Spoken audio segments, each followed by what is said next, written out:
What's up, Busters? Happy Monday. Nah, man. What's up, boys? It is Monday, June 3rd. I cannot believe it's June already, for real. 2024 has flown by. We're halfway through it already. You're listening to Just My Two Cents. I hope y'all had a good weekend. It is Monday, so that means it's going to be another one of my UFC recap / preview shows. So join me, won't you? Smash the like button. Shout out to everyone watching on YouTube and X. If you are watching over on X, mosey on over here to YouTube. It's a lot more fun. And yeah, what's up, boys? I see an Irishman who is very stubborn. Oh no, Bobo, what are you doing? What are you even doing, though? Can you even rap, dude? Can you even spit one bar? Have you ever done that once in your whole life? I would like to point out that Just My Two Cents made, dude, I made so many right calls. I made every right call except in one fight. I made the right call in Roe Matthews' fight by staying away. Yes, that was definitely a pass fight in all seriousness. The overs were free. Thanks, plus 10, 6, 2, 1. Yeah, I'm going to put your butt over today. You had a fucking outstanding weekend. I don't need to tell you that, but I will. I'll tell it right to your fucking dumb Irish face avatar thing. What's up, though, Mick? Great to see you as always. Thank you again for joining me on the panel for this past Saturday's pregame. I'm going to talk some more about that here in a second. Matthews showed his limits. Yeah. I mean, that's pretty much, they did what they going to do. They made it do what they going to do, Bo. Bows on the range. Boss and the other boss play. Where hell of bows heard. Bows act like turds get high on water bomb blaze. Dude, that rhymes. That does rhyme, dude. Well, you proved me wrong. Yes, indeed. Yep, there you are. Bars all day. I just wanted you to rap for me. I know you could. Nah, man. What's up, Mick? I know you're coming off a really fucking good weekend. I'm glad you fucking killed it. You old fucker. You're not quite as old as me, but close. Before I get this thing kicked off for real, I want to do a couple shout outs as I'm one to do. Shout out and salute to the greatest group chat in the world, the mighty Dome. Dome member himself, Aaron the Dog, my dude. Subscribe to his YouTube channel. It's right there, Aaron the Dog, MMA and Movie Trivia. Check out his UFC Wednesday night breakdown show. This past week was an awesome one. Aaron, Lucky Locks, Timothy Troiano, your boy. Nah, man, it was a great panel. Great show. Check it out. Give him a like. Give him a subscription. And yeah. Shout out to my dude. This fucking close to hitting another John Lee. These overlays and backgrounds are courtesy of, well, my dude. Show. Big Show. Captain Insano shows no moisey. Yeah, man. Shout out to my dude. He provides and has provided the production value on this channel for quite some time now. Been hooking me up with the fight card overlays, prelim builders. It's fucking sick. But yeah, man, speaking of Big Show, make sure y'all tune into /check out /download /watch when we do it. I don't know if we're going to be premiering or going live this week. Probably premiering, I reckon. But check it out, man. This is the new hot shit. been around for a little bit, still a little bit underground, but it is gaining traction. It's gaining steam. Check it out. Locker Room Talk Podcast. I believe it's going to be Tuesday or Wednesday. But I don't want to speak out of turn. I don't want to count my chickens before they hatch or spoil a grand like announcement or anything. But yeah, I think it's going to be Tuesday or Wednesday. I think what the plan is to go premiere it or go live after one Jimmy the Bags show. So shout out to Jimmy. Shout out to the boys at Pub. Since be pubbing. The whole damn pub. So yeah, I think that's the plan. So it'll be like Wednesday or Tuesday afternoon, something like that. But yeah, man, check it out. This past week was a sick episode. Definitely got some good things to say about the podcast, some good results. So yeah, put a pin in that. We'll circle back around to it. But yeah, man, shout out to my dude Big Show, Money Mills, MMA Locker Room himself, Getting Bills, Billy Briz, William Brizzle. God damn, speaking of somebody else that had a crazy fucking weekend. Fucking Stubborn Mick and Billy Briz were just mashing, dude. Mashing like it was the fucking home run derby. Just fucking half can lipper and just mashing over and over and over. All the way to Utah Street. But yeah, man. Shout out to those boys. Sign up for the pub contest. Dude, I fucking forgot to make a banner for the winner. I need to go check back and see who the winner was because I done forgot. I was fucking high as a goddamn kite. So congrats to the new champion. We did have a new champion. I can't remember who the fuck it was. Fucking idiot. But yeah, shout out to him. And yeah, man, sign for the contest. Slaughter just giving money away every week. Just got to have the best score. If you do Tapology and shit, there's no reason not to sign up, man. It's so fucking easy. I didn't get it this week, but I fucking got it back in January. I'm going to get that shit again. Yeah, same here. I had great week of picks. And now what we have this offering or whatever this is next weekend. It's going to be interesting to see where you land on Dog Show Wednesday and then on Saturday. Yeah, man. This fucking card and the second half of the stream will be concentrated on UFC Louisville. UFC Louisville is a fucking heap. It is keeping vagrants warm on those long cold nights. It's an oil drum fire. But yeah, I'm gonna bet on it. I already done made a bet already. I'm gonna make a few more before it's all said and done. So tune in, follow, subscribe to all the shit I just told you to. And yeah, we'll see what the fuck happens, man. But I'm gonna talk about UFC 302 here in just a second. And I'm gonna go through it fight by fight from the bottom of the card to the top. I'll tell you how I did with all my picks and my bets. I will eat crow where I need to. I will talk my shit where I am able to.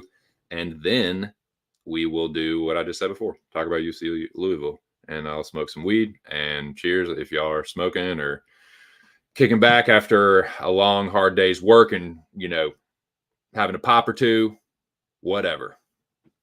Cheers to y'all. Hope you had a good weekend. Louisville.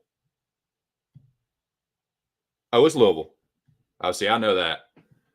Now, my dude, I've been to Louisville a couple 1, 2, 3, 4 times.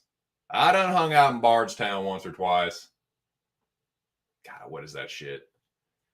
8th Street Live, 9th Street Live. God, a couple long nights on that motherfuckers. It's basically like a big outdoor club mall. It's like a mall of clubs, like an outdoor mall of clubs. Just got drunker than a goddamn skunk, dude. It's a good time though. Louisville. It's definitely a good time, man. My brother and sister-in-law used to live in Kentuckiana, and I would go visit them and we would go party in Louisville sometimes, and it was fun. Fucking Louisville, dude. Louisville. Kentucky, Anna, dude. What a place. What a place of existence. Nothing, dude. Nothing. Dude, like, driving through it, it's like, it's weird, man. Kentucky's weird. It's like, a lot of it feels like the South, and then that part of it, like Louisville and like that area, just feels like the Midwest. It's kind of weird like that. Arkansas is like that a little bit, but Kentucky is even more so. But yeah, fucking Kentucky. You want to talk about getting boboed out, dude? Go to fucking Brandenburg. See how those motherfuckers living. Go to fucking Elizabethtown. Lord have mercy. Yeah, man. I wasn't gonna say, but yeah, it's going down in Louisville this weekend, and yeah, should be a time. There are gonna be some fights. I'm gonna fucking talk about them. Bet on a few of them. So we'll see how that goes. But yeah, let's talk about this UFC 302 business. Shout out to the 11 people watching on YouTube and or Twitter, X, whatever. If you're watching on X or Twitter, come on over to YouTube. It's better. I can't really explain why. It's just like more chill and tight. And yeah, just do that, please. Yeah, if a guy tells you you ain't from around here, are you, mister? I say no, but I got kin who might be. I've been kicked out of shittier places than this. I can tell you what. I'm kin to so-and-so, and he might be from around here, though. You want to see what's what, Bo? You want to scratch some gravel about it, Bo? Nah, dude, I'm everyone from Arkansas has got a little bit of redneck in him, so I can't say, dude, I'm too sophisticated and I'm like over that, but like I'm more of a suburbanite / city kid. But I definitely have some redneck buddies and spent enough time around Greene County motherfuckers that yeah. Kentucky is not too far separated, especially Eastern Kentucky, Appalachia. It's not too dissimilar from Southwest Virginia. I can tell you that. Anyways, enough about my local bullshit. No, it is not. There is Little Rock. There is Fayetteville. There is Fort Smith. And then everything else. Springdale, dude, like people trying to, oh, dude, Springdale's Riders, like that's Fayetteville, dude. That's the Fayetteville area. That's like saying you're like, oh, dude, I'm from Bryant or I'm from Benton or I'm from like Cabot's a little bit further, but like those places, that's all like the Little Rock metropolitan area. This is like same shit pretty much. But yeah, anyways. So UFC 302, let's talk about it. Let's talk about it. Let's be about it. Let's see what we can see about it. Dude, Texarkana. I do have kin from Texarkana. Two Cents has Texarkana origins, Bo. Believe it or not. True story. That's a true story now. I've been known to bullshit a bit from time to time, but that 2 Cents does have Texarkana origins on the Arkansas side, mind you, not on the Texas side. But yeah, it's a fucking weird place, dude. Everybody that I've known, like when I was an adult, that was my age from Texarkana was just weird as a motherfucker. Like, even if they were like kind of chill and like party people, they were still just fucking weird, dude. Like it's a strange place, man. Texarkana is a weird place. Anyways, man, let's talk about this fucking. I'm rambling again. I'm fucking high and just had my first cup of coffee of the day, late in the day. Probably fucking up all night. Anyways, man, let's start this thing.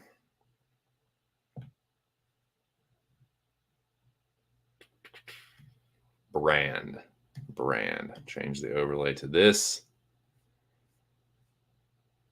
But nah, dude, what are some other fucking ridiculous Arkansas city names? Arkadelphia. Arkadelphia. Rogers. Jasper. You want to talk about redneck? I mean, Jasper. Now, do you want to talk about a place where you walk on the wrong property, get your ass fucking shot? Yeah, it is Jasper, Arkansas. There's some good weed up there too, bud. Jasper is like the Schuyler of Arkansas. Anyways, man. No, we're going some weed up there. That's all they do. So here we go. Bottom to the top. We are going to recap UFC 302. It was a pretty good night for your boy as far as picks. Bets, I had a winning night. It wasn't incredible, but it felt good not to lose because a lot of people lost their fucking behind, dude. Motherfuckers lost their ass. A few dudes took a fucking bath, man. So I was fortunate to not be one of them. I got all my money back and escaped with a little fucking just enough for the fucking bus home. And I'm happy about it. I had really good picks. So yeah, I would do. Your boy was fucking dodging bullets. I'm gonna get more to that too. But yeah, I dodged several fucking bullets this weekend. So let's talk about it, man. Let's get into it. Well, I can only imagine, brother. You name a town like that, it's like, what? What do you think? What kind of community do you think is going to fucking develop there? Jasper. Jesus Christ. All right. Yeah, shout out to Jasper in the Eureka Springs area. I spent a little time up there myself. Nothing. Me being a fucking dumbass, talking about a bunch of redneck bullshit. You're just in time. I was literally just about to start talking about the fights. You missed not a thing. Ministry of Fagotry, says Moise. Sup, Buster? Golly. Dominique can be fashionably late. He's on the West Coast, dude. He's a West Coast player. Yeah. Yeah, you ain't missed jack fucking shit. Yeah. So yeah, Jasper, Arkansas. Anyways, let's talk about this fight card. UFC 302. It was a card of fights. It went down. We'll go through fight by fight. Y'all tell me how you did. If you just fucking nailed it, let me know. I truly want to give everyone their flowers and put everyone over that had a great night. Sometimes I just can't remember what everyone had and what everyone played. So just let me know. Feel free. That's what the show is for. You know, talk your shit. Flex on any fucking crazy plays you had. I know a couple of you motherfuckers nailed some greasy fucking spots. So just remind everyone that you fucking told them so. So cheers to everyone. 13 people in the building. Whether you're watching on YouTube or X, cheers to you. Hope you're having a good Monday. The show is about to start properly now. Enough of my fucking Bobo bullshit. Now, 13 people in the building. You are just in time for my UFC 302 recap.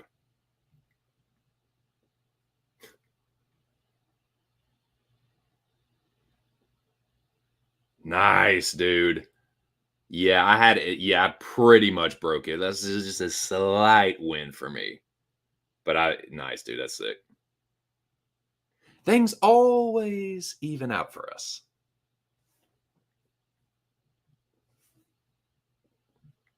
Jerry, I don't think we should see each other anymore. That's okay. Are you sure? Yeah, I'll meet somebody else.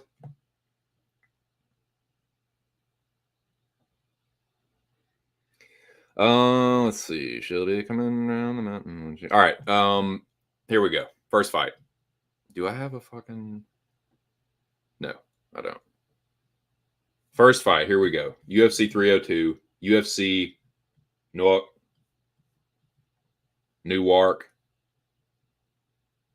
Well, that's how it's spelled, isn't it? Newark.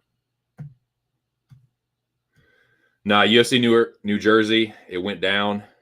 First fight, Andre Lima. I'll tell you what. Once again, shout out to the boys on the podcast, all the podcast supporters.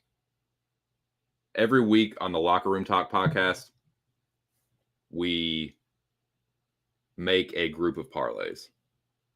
We construct a core, and then everybody adds their leg and makes their own version of it, right?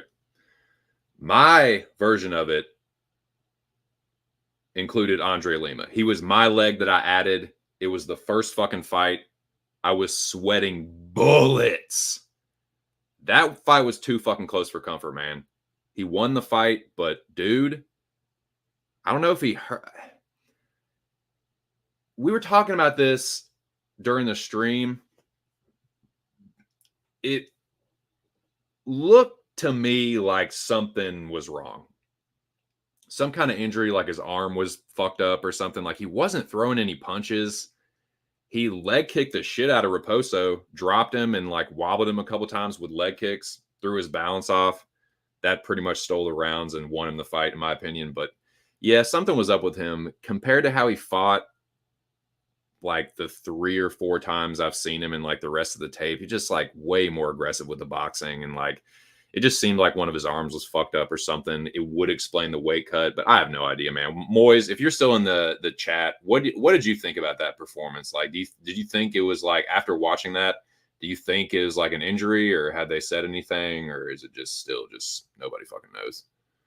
It was kind of weird from him. I'm not looking to back Lima at chalk, that kind of chalk ever fucking again. I'm not gonna like blacklist him or anything, but yeah, unless it's like I get a nice like little bit of dog money or something, I'm just gonna be passing on Andre Lima fights. He's still a young developing fighter, and I just don't know, man. Like it'll just depend on what kind of step up they give him to me. Let's fucking go. Nice, dude. So that was the parlay. Holland sub, Sean points, Makhachev sub. That's it. Fuck yeah, dude. Dude, those are the kind of parlays that I was betting.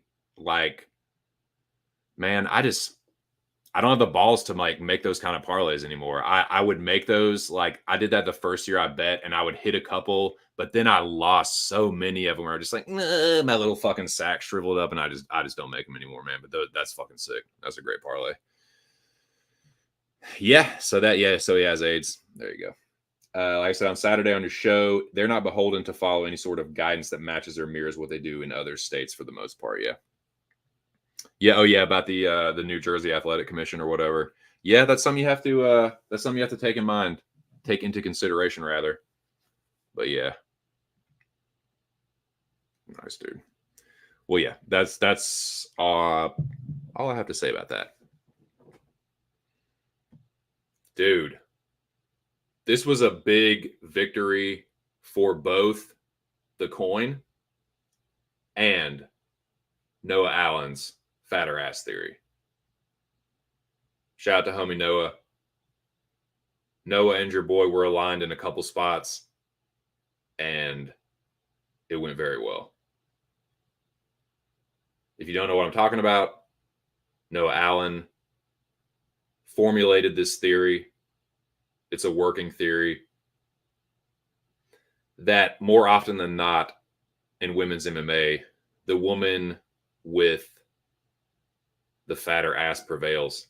The thicker tater, the dumpier donkey, the dump, she usually gets it done more often than not. And even with the minor setbacks, I would say it's not as big of a sample size, and it's still, it's not, wouldn't even call it theory. It's just something that I adhere to with those kinds of fights. The coin was right. That's 2 weeks in a row the coin has been right. So yeah, the coin is always a fight that I pass on. It's just a pure pick for me, and it It spoke true. The fatter ass prevailed. You know, and I gotta. Yeah, there was a. I enjoyed this fight because it was the kind of fight I thought it was going to be. Just like grappling heavy, reversals, just fucking thighs and cheeks just jiggling everywhere. It was fucking sick. But I got a lot of chance to, you know, observe the posteriors. And I would say, like, yeah, Perez's donkey sticks out a little bit more. Jocelyn has thicker thighs and wider hips, and she does have a little bit of a dumper, but I would say Perez's is like a little bit thicker. But she's a smaller girl, so it's close. But I would give her the slight edge in Tater, or you know, peach emoji perspective. So yeah, that was a nice victory for the fatter ass theory. Shout out to homie Noah and the coin as well. Tell him, long time no see. God, again, to think you didn't fucking like me anymore. Breaking my damn heart, Lobby. Sup, Doe? How are you? What was up with the judging and the pat? Dude, we're going to talk about that, but yeah. It was ridiculous. Yeah, that I think I lean more towards the latter. But yeah, definitely put a pin in that one because I'm going to circle back to that like a motherfucker. Because I'm sorry, that's crazy. That's just fucking crazy. But that's what happened there. Correct pick. The coin spoke true. The woman with the slightly fatter ass prevailed. So let's fucking go. Now, I was sweating that Lima fight, and boys, I was sweating this one too. Basil Hafez, another guy I am absolutely not interested in backing at chalk ever fucking ever again. But yeah, I thought he won the fight like ever so slightly. I was worried though. I thought it was close enough that you could, you know, I guess potentially give it to Mickey. Mickey was landing some solid counters. He dropped Hafez at one point. So yeah, I think like the read was pretty good. Like Hafez being the better wrestler and out grappling him in spots, I think like put him over the top if just by a little bit. So that's kind of my take on it. It was a good fight. This was fight of the night for the prelims. They both fucking got after it, threw down for New Jersey. And yeah, I'd say Basil like landed a few more of the heavier strikes, a few more of the like round stealing moments. But like, dude, shout out to Mickey Gall like for not crumbling. Basil fucking cracked him a few good times, dude, and his head snapped back, and I did the Joe Rogan, whoa! Like I was getting like I was going crazy on stream because it looked like he was gonna like Mickey's head would like snap back, but then he would just like regain his composure instantly. So credit to him for hanging tough, making it a good fight. So yeah, thought that was a good one. It's about the tastiest action in the prelims, except for the one finish I'm gonna talk about.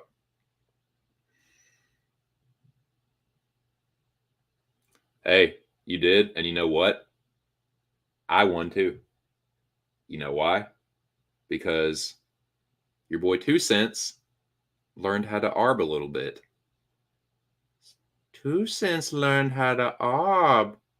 Uh-oh. You know, the sad thing is you've been doing this your whole life. No, I'm just bullshitting. I did hedge out though. I cashed that on air. That was what, like 2 weeks ago? Yeah, I bet fucking Usyk by split plus 850. So I did not come out empty-handed on that one. I didn't put much on it, but yeah, that was a nice little. I had a good weekend that week too. So yeah, that was a nice little cherry on top. But yeah, good call on that. I picked Tyson, and that was like what I have most of my action on. So got to eat the crow. Mick says, I feel you outside of really liking a long shot or something like that. Yeah, single plays over parlays all day. Mathematically, it's hard. So that's why, dude, that's why I love kind of how my slates are, like I'm setting my slates up now and the way they kind of are just by the nature of like the people that I do content with. So I know that I'm going to tail the John Lee every week. Shout out to Aaron the dog. And then I know that I'm going to make a parlay every week with the boys on the podcast. So that's pretty much most of my parlay action. Every now and then I'll add another one. But yeah, what has been keeping your boy in the green is cashing those parlays, cashing several John Lees, cashing several fucking locker room talk podcast parlays, and then hitting these dogs. A combination of both those has kept me green. So yeah, we're just gonna fucking stick to the script, stick to the formula, stick to the system, as it were. And yeah, if it ain't broke, don't fix it, Bo. So yeah, that is what I'm going to be doing this week as well, but we can press forward with this one now.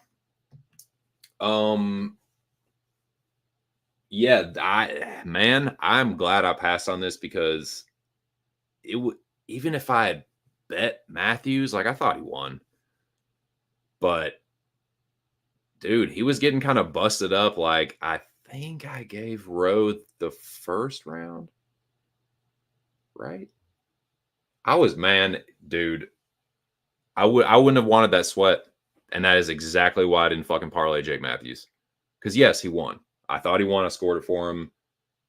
But too sweaty, man. Too close for comfort. But yeah, he kind of BMF'd him, as my dude Aaron likes to say. He fucking better mixed martial arts fighter overall. Rowe, I'm not quite gonna say like he's a UFC level fighter. Like he can definitely win fights. It's just I think kind of like know what his ceiling is now.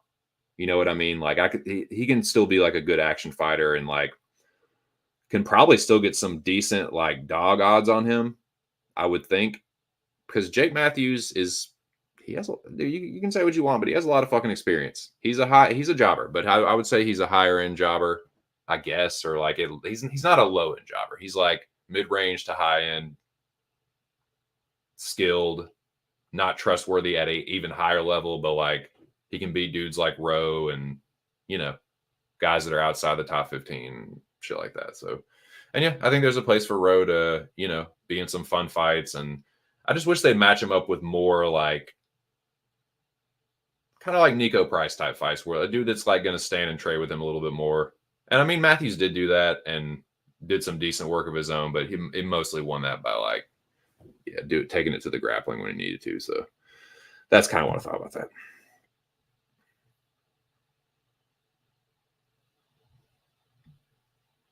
Yeah, shut up for Noah being on Matthews, but fuck, I should have passed on that fight and not taken action 3 weeks ago when I did. Yeah, shout out.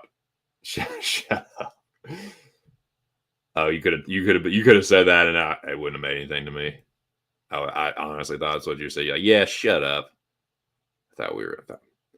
But Mick, we're riffing. I'm not riffing. I'm ignoring. Okay. But yeah. Shout out to Noah, man. He was pretty confident on that. Not the last time you're going to hear Noah Allen's name, that's for sure.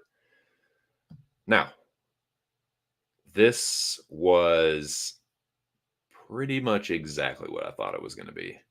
I'm glad I didn't bet on this. Like Dawson was the side, but I would have. That's the thing is what I was tempted to do, if anything, was bet a prop on Dawson. And more likely than not, I probably would have bet the finish. That was kind of the read I had. I was like, Dawson's GMP is nasty. He did lay some of that fucking lumber on Selecki, but I knew Selecki wasn't going to give up the sub. And so it was kind of like 50-50. Like my fucking dumbass would have probably bet the fucking TKO or KO or whatever. So yeah, I'm glad I just stayed away. But this is other than Selecki getting GMP'd out, this was kind of how I thought it was going to go. Like Dawson being stronger, being the one ending up on top in the grappling scrambles or transitions or whatever. So, yeah, kind of a little bit of a filler. This next one was not, though, man. Woo! Do, do, do, do, do, do, do, do. Alexander, ride the carousel. Jailton Almeida gives Romanov a turn. When will I ride the carousel next? I am never far from it. I've ridden the carousel.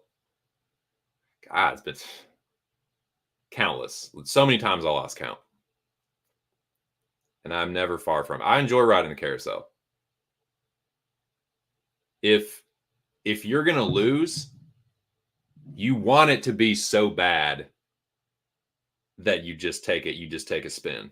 You know what I'm saying? Like, you don't want to just be like, that's a close one. No, you want it to be so embarrassing and horrific that you just go full, like, nothing matters anymore except the carousel. And then you just hop on and just like laugh and maniacally. And yeah, that's the way you want to go out if you're going to lose bets. So yeah, man. Or if you're going to lose fights for these fighters. So yeah, Alexander Romanov and Phil Rowe too.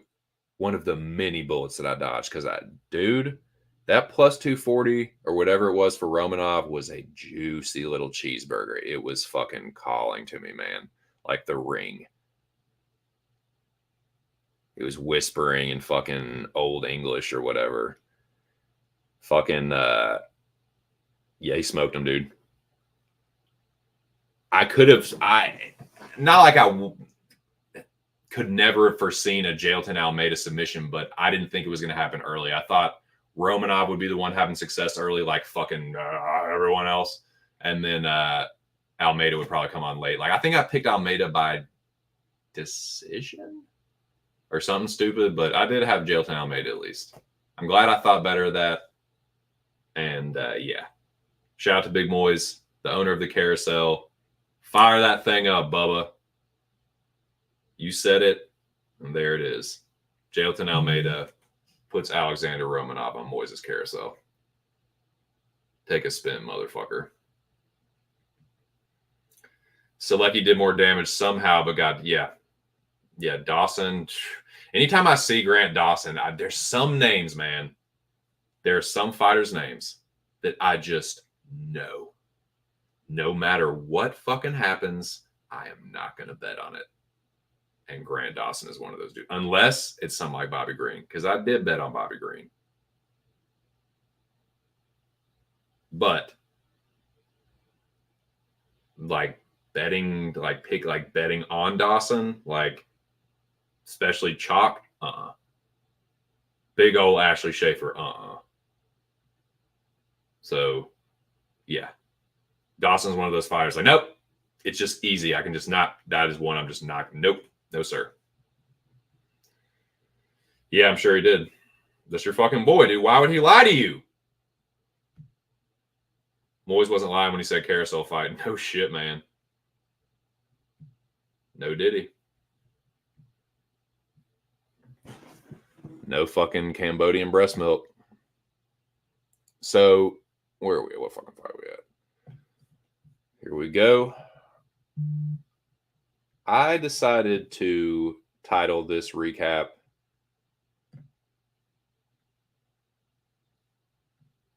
originally it was going to be Roman Kopylov BMFs Cesar Almeida, but it's Roman Kopylov exposes Cesar Almeida.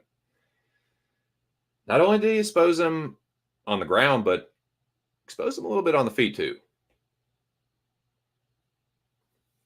And I'm not. Roman Kopylov is a good striker. He's a good striker. He's skilled, accurate, powerful.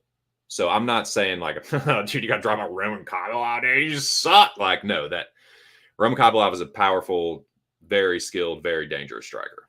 But he ain't fucking close to the best striker in that division. So, it's funny, man. Like people joke a lot about Adesanya and Pereira being like, Adesanya's in a bar, 20 years from now. I beat that dude one time. No, that's fucking Cesar Almeida. That he is that dude. Alex Pereira beating him. Yep. And then he whooped your ass twice.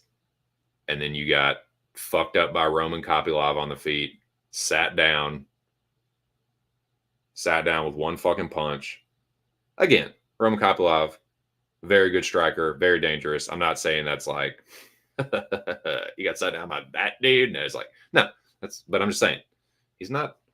Roman Kopylov isn't like the most elite striker in that division. So I think that's a little bit of an expose, if that's the right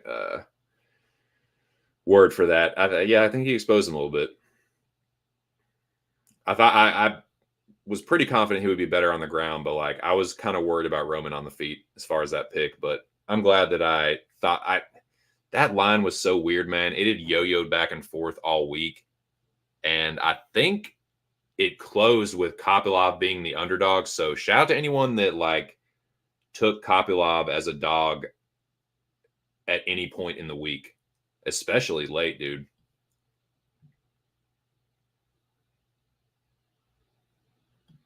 Very proud of this read. It was so easy for me to see when the line flipped. Had that fight stayed where it was opening, not a chance I would have taken minus 180 Kopylov. Yeah, don't blame me, dude. Bro, Vegas ain't going to pay out all that money that came in on Cesar. We should have seen that money. Yeah, you're right. You right, Bo.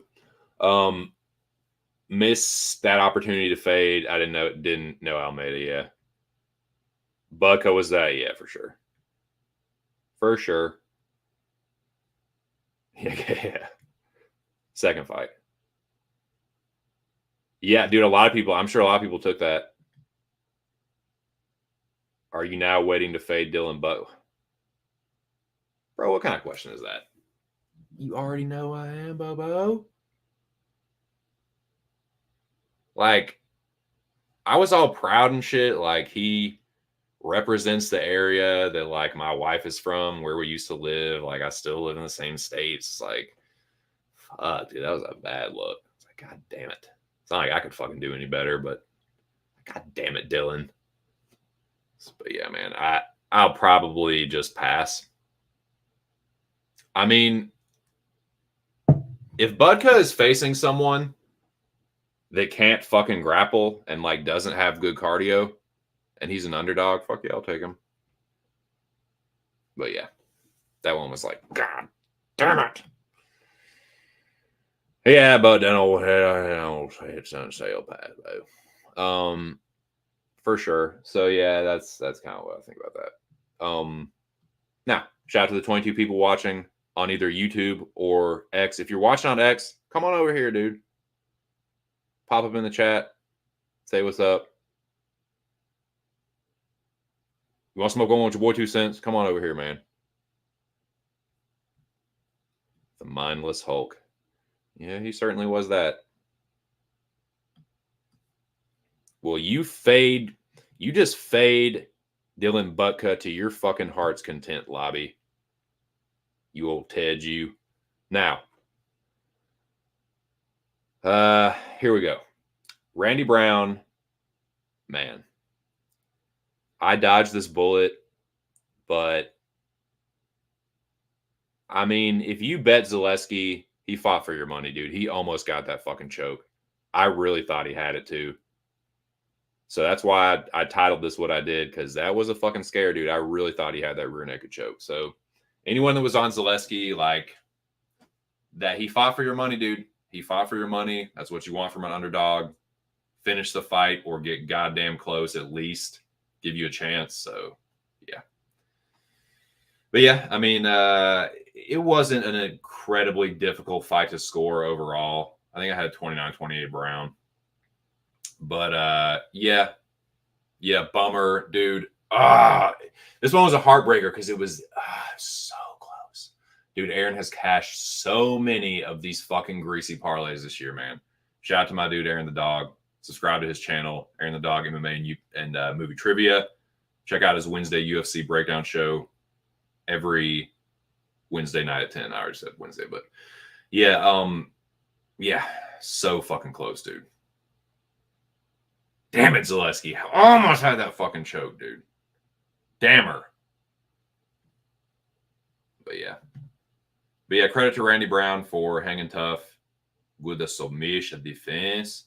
He no panic. He fight the hand. He fight the grip. Good jiu-jitsu defense. What can you do? Yeah, man. No one that bet Zaleski should be fucking kicking themselves because it was a decent bet, man. Best bet in the world? I don't know. Definitely not the worst. Now, where are we at? Dude, I wish Noah was in here right now. Noah, my dude, wherever you are, thank you. I tailed Noah Allen on this pick and eventually bet. It just didn't feel right. Noah said he was on Nico Island very early in the week. He was one of the first people, probably the first person like I saw, period, on Nico Price. So yeah, I followed him to glory. Shout out to my dude Noah Allen. Big time supporter of this channel on the Goon Squad. Keeping order around here. But yeah, let's fucking go. Shout out to my dude Noah and anybody else that was on Nico Price. We did it, boys. Nico, dude, having a kid on the way is the fucking best base for MMA. Being an action fighter or journeyman or a dude that really, really needs a fucking win and having a kid on the way, whoop, better watch your ass. It make no fucking sense, dude.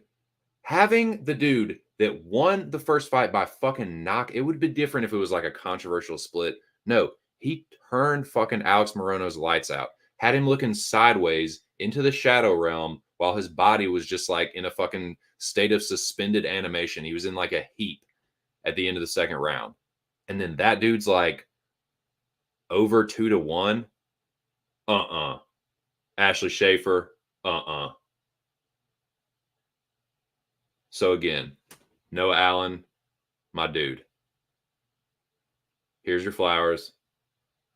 There's you. There's me putting you over. Thank you, thank you, thank you. Let's fucking go. What up, boy? What are you doing? Shout out to my homie, the General. Dude, I agree. You can't. Shoo. Yep. Man, he got 6, now 7 kids to feed. Benny, screw you. Yeah. I mean, Nico is a good dog to bet on. Win, lose, or draw. He got all them fucking kids to feed, dude. So he will go out on his fucking shield. He has no compunction about that. So he'll give you a fight. And he's got weird, like, he has weird, like, Ben 10, like, alien muscles in his shoulders. He has a weird fucking alien build. And he's got weird power. So you can't, like, he's an awkward striker. And he has an awkward, like, fighting stance, but he ain't nothing sweet on the feet, dude. Like, he carries fucking, he has alien power, dude. So that won him the fight. He, landed the bigger shots, had the bigger moments. And Morono, yeah, just not as durable. Wobbled him a couple times and had him all out of sorts. And yeah, it was kind of tough for Morono to keep his composure for the whole fight. Nico fought with a purpose. So you got that 7th kid on the way. You ain't playing? Call them fucking kids to feed. Yeah, right, dude.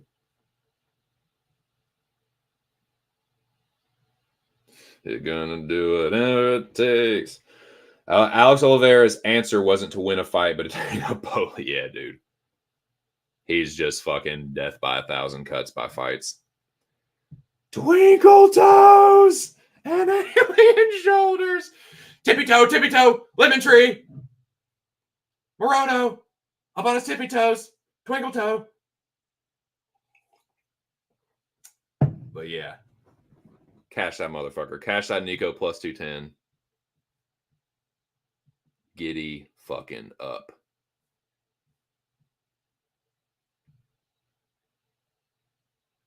Now, where were we? God damn, I had that fucking banner out of order like a motherfucker. Yes, here we go, Bo. Yeah, I need to take a fucking bong rip for this one, boys. Shout out to the 21 people watching on either YouTube or abroad. No, on either YouTube or X. If you're watching on X, come on over, dude. Come on over to the dark side. I'm about to fucking stroke this bong real quick. Come on over, have a toke with your boy on YouTube.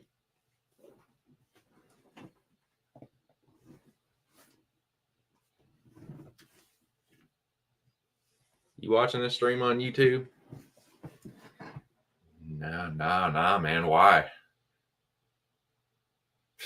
Be a lot cooler if you did.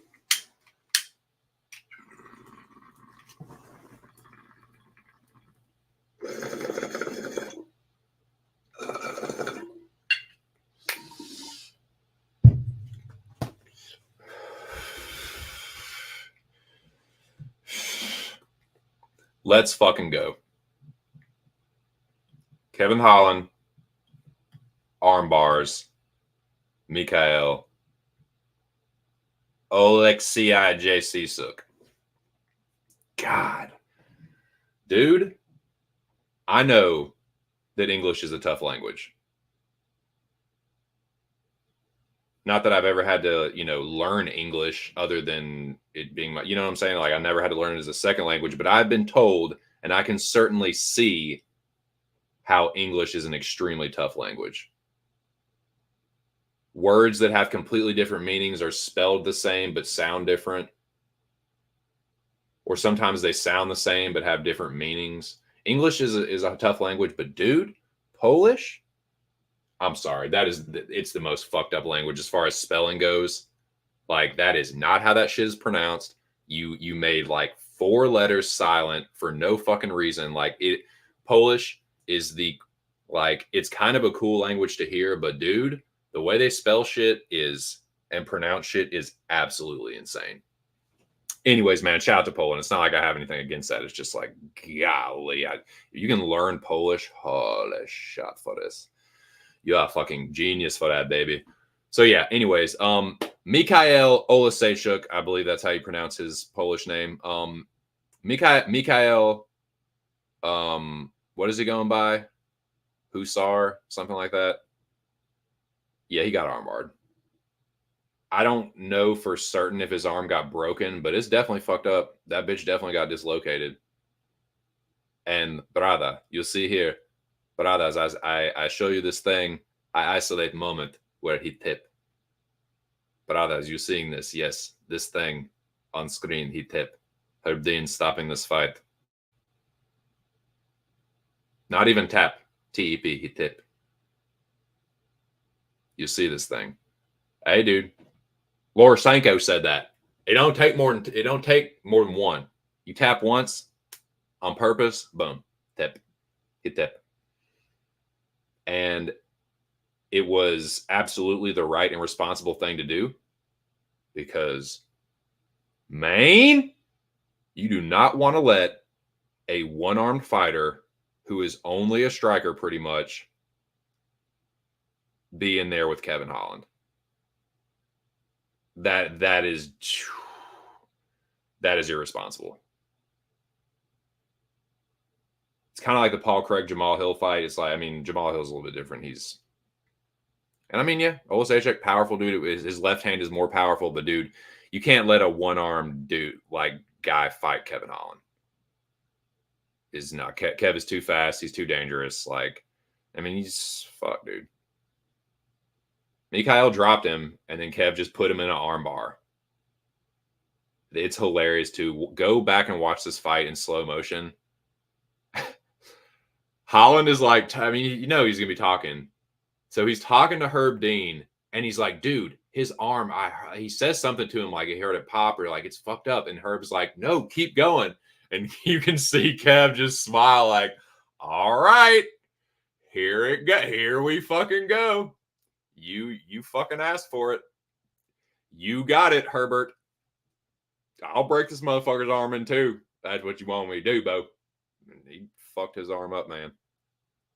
Because right when he has it like pulled back, you know, and then he's like, no, keep going. He does the like finger over finger, like, no, keep rolling. Let's keep going. He's like, he smiles like, okay, dude, I'm about to wreck this motherfucker's arm. And he just bam. And he tip. Brother, he tip. I'm showing you this, brothers.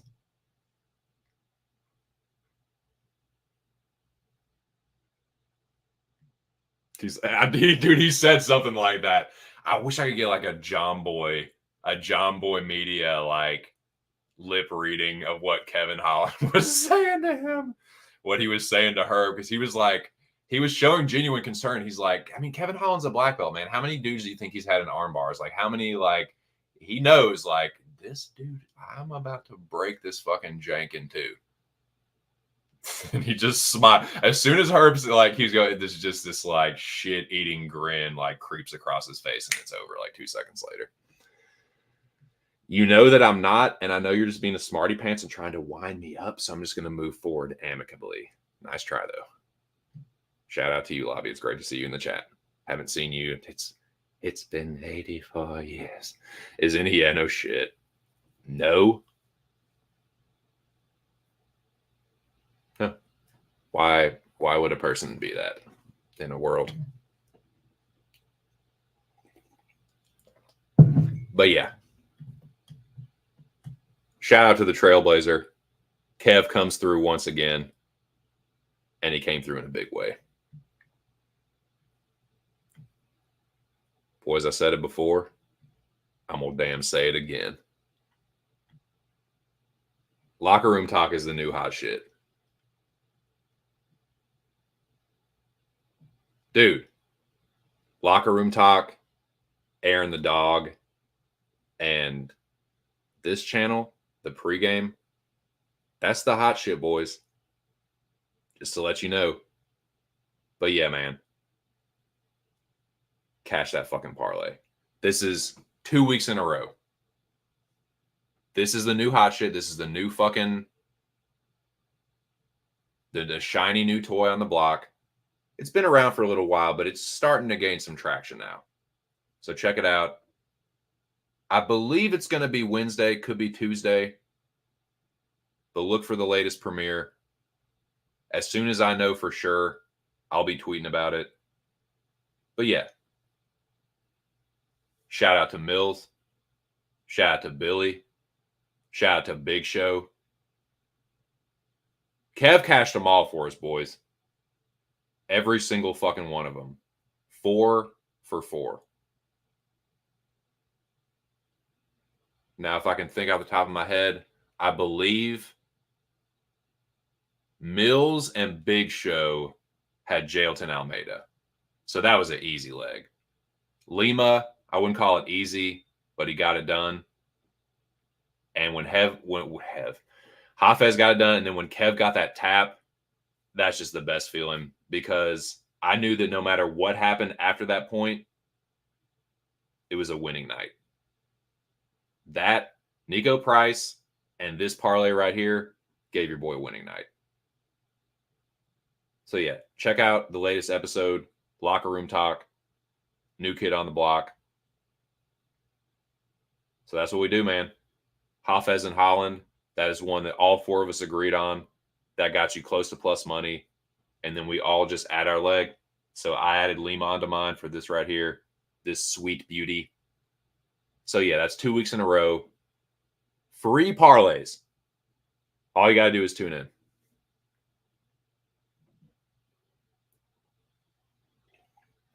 It's not behind a paywall. It's not a fucking Patreon. Free. And it's entertaining. You know.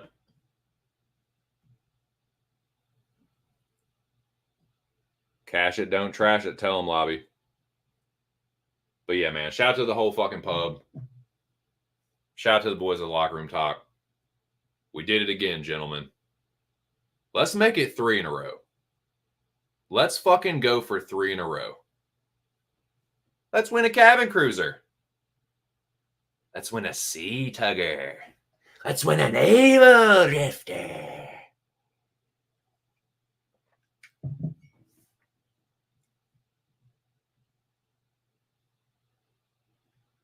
Nope. Yeah, someone was in there saying some dumb shit about like, you guys are the bookies. Like, what are you talking about? Yeah, giving out nailing plus money parlays just for the bookies. But bookies love fucking busted parlays. You think bookies like dudes cashing like plus money? Because people be tailing them janks too. Cleaning up on these parlays. So it's like the core, and that's the beauty of it, dude. You just take that core close to plus money, and then whatever leg you like the most, it'll usually get you some plus money. So yeah, cashing these fucking Locker Room Talk parlays has definitely been a big part of keeping me in the green. So make sure y'all check it out, man. It's on YouTube. It's free. Shout out to the boys. We done did it again. That's fucking 4 for 4. Let's go. And that gave me a winning night. So let me get to the part of the fucking stream that I didn't want to fucking talk about it. Yes. You are all fucking right. All the fucking Sean Strickland backers.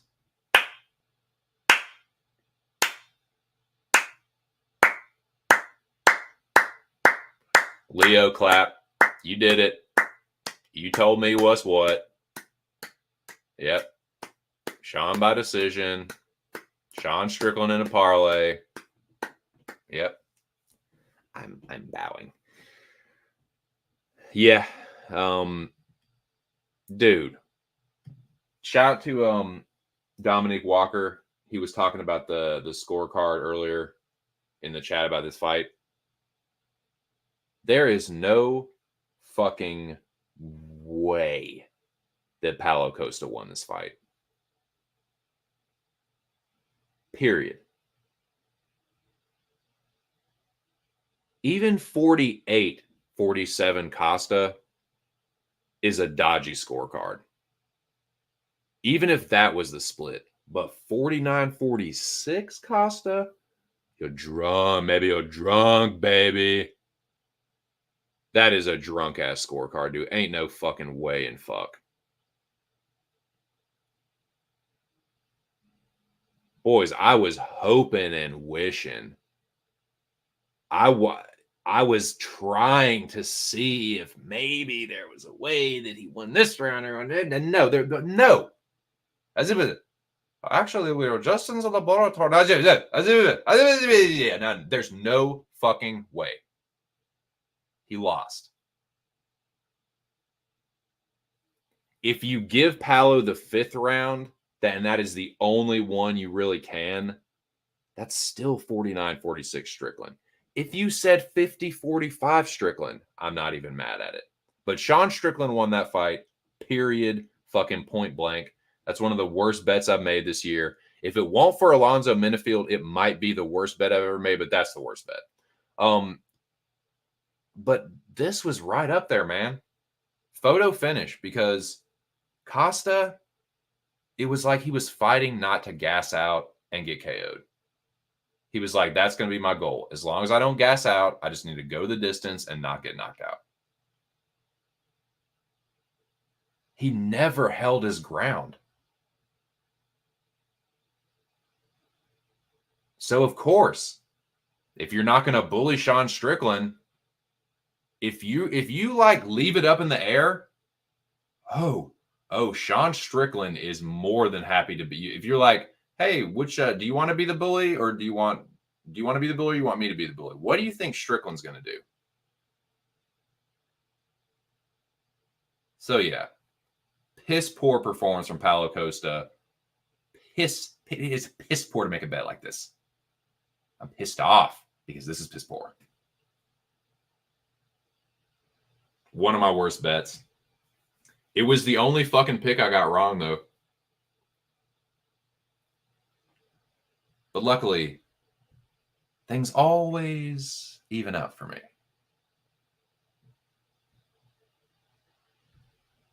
So let's move on to the main event of the evening.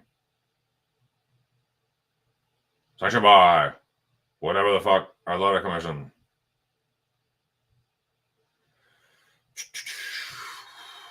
Once again, shout out to my dude Big Show Picks for all these fucking sick overlays. Y'all know what happened. Man, this was a fucking good fight. It really was. I had a little bit of something on Dusty, a few bucks, but this was one I just didn't want to get too heavily invested in. And I'll tell you what, man, Dustin was not the worst bet in the world. Now, there's been a little like confusion about the scorecards and where the scorecards were at. I had Islam winning. To me, in the 5th round, Dustin needed a knockout. It was close, but I had it 3-1 Islam. And pretty unbiased. I had a little bit on Dustin, but it was like I picked Islam on Tapology. As you can see right there, the check mark, like I picked him to win. But man, that was just a fucking good fight, dude. It showed all the attributes that both fighters possessed. Dustin really did fucking go out on a shield. I mean, goddamn, did he go for it? He really gave just an incredible account of himself. And, dude, Islam had to really fucking dig deep for that one, dude. Islam got that one honest. He had to pull that motherfucker up out the mud, boys. He fucking earned that one in blood. And, man, what a crazy, like, he held on to Dustin's ankle for fucking dear life. But that fucking dude, it's that fucking Hillman tensile grip strength. He just would not let go of that fucking foot. Even when Dustin, like, I don't even know if he made a mistake. It just, as soon as Islam grabbed him, that was it.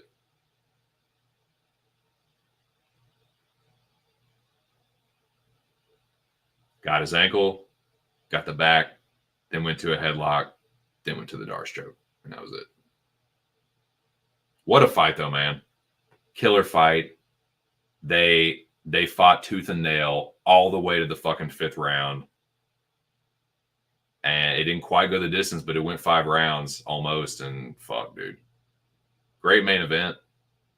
Saved, like, there was a couple few highlights, right? Couple finishes, but yeah, dude, this was a fucking dank fight. Great. This is what you want to see in a championship, is just high level fucking MMA in every fucking aspect, every facet, whatever. Fill in the blank.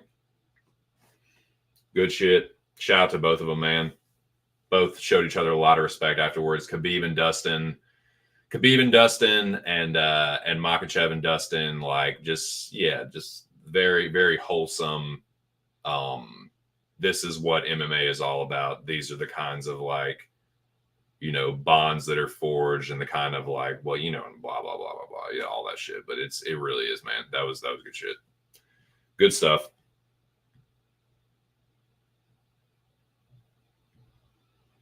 We tried to tell him, dog. Don't worry, I put you over. But yeah, I'm so glad I fucking tailed you on that. Ooh!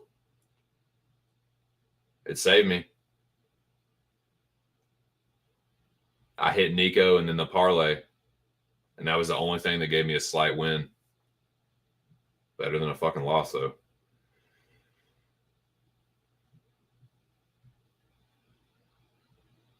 Yep. Somebody got to foot the bill. It's okay to pass. And I'm about to reiterate that. Mick, you're just setting them up and I'm going to knock them down. No. Damn. I'm telling you, dude. I was getting fired up too. Like, come on, Dusty! Like, just he gave anybody that was on Dustin, he gave you a chance. He really did. He fought his ass off. Has nothing to be ashamed of. Islam had to dig fucking deep, literally, desperately held onto that ankle, and then just showed father's way, man. Coach Khabib. I bet Khabib got in his fucking ass about after the fourth round, dude. I bet he got right up in his shit. No matter what you do, you get this to the fucking ground. Had to be, right? Yeah, dude, the fucking new gloves are super corny. They look corny. Apparently the fighters don't like them. Like, why can you not? What kind of fucking holy nepotism, Batman? There has to be some reason that they are not consulting the fighters about these gloves and just letting someone's like one of the brasses, like cousin's daughter, like design the fucking some shit, dude. There's no way they're listening to the fighters. They're like, dude, just do this. If you want to cut down on eye pokes, just design it. They don't listen. Something like that. Got to be some kind of nepotism or like something to do with money. Like this is the fucking, they had a bidding war or something. And they just went with the fucking the low, Mick, you know what I'm talking about. This low balling ass motherfuckers like, oh, well, I'll do it for some scab, call me scab.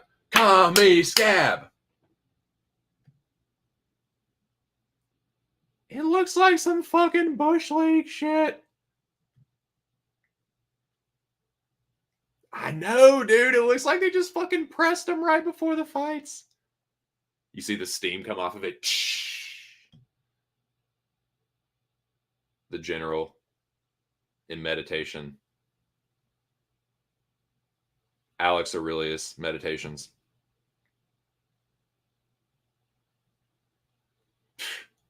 Ain't it though? Tale as old as time.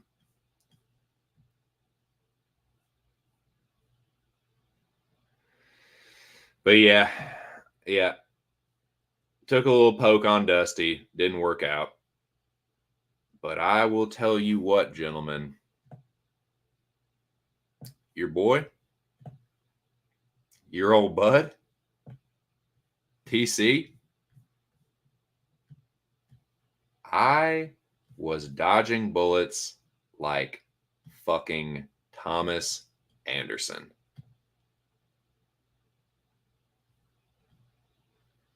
I dodged so many fucking bullets this weekend, dude. Not only was it the plays that I hit, it was the plays that I did not make. It was the bullets that I dodged that gave me the slight win. The ever so slight win. Just a little bit of bus money. Now, give me all my fucking money back. I remember you beat my ass behind the casino last week. Well, all that shit you took, I want it all fucking back, and you give me enough for a fucking bus ride home, piece of shit. And they did it. But, dude, it was the ones that, it's not the ones that I bet. It was the ones that I didn't bet that kept me safe. Trinity! All those bullets. That's Edwards, Rowe, Romanov, Zaleski. I almost bet Wilder too. Just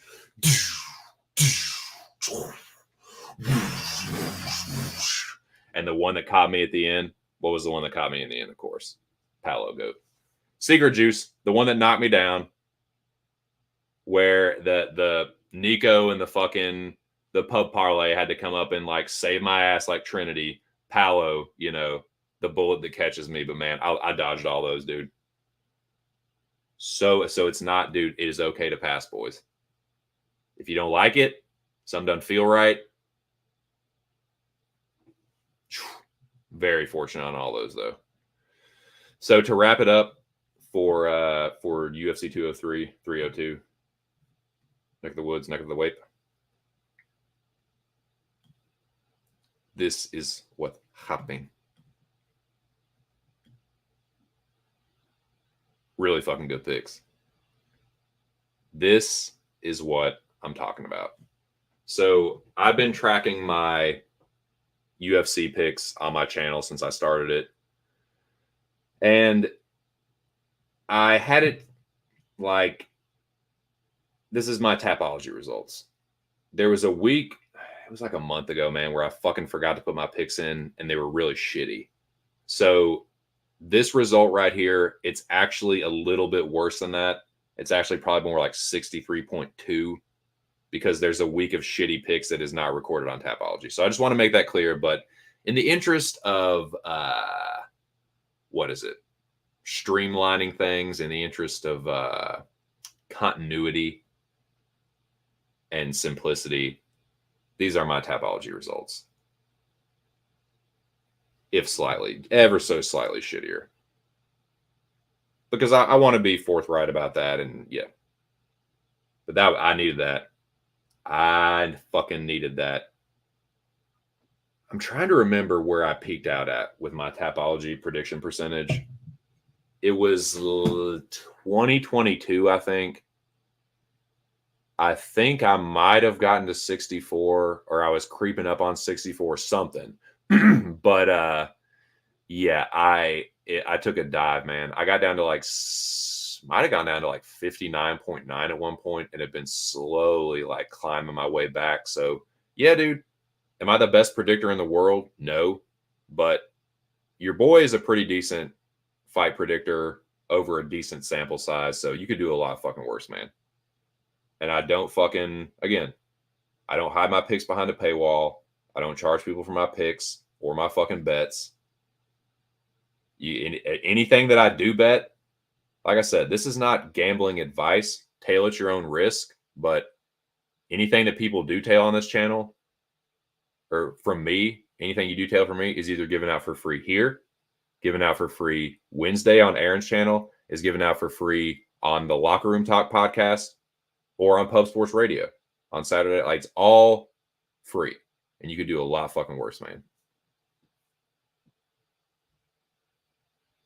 Check Tapology. You don't believe me. Yeah. And speaking of that bullet that I dodged, well, let me wrap this up. But I do have one more thing I want to say about past weekend. So yeah, great picks. I think that was what I missed one. Paolo was the only pick I missed.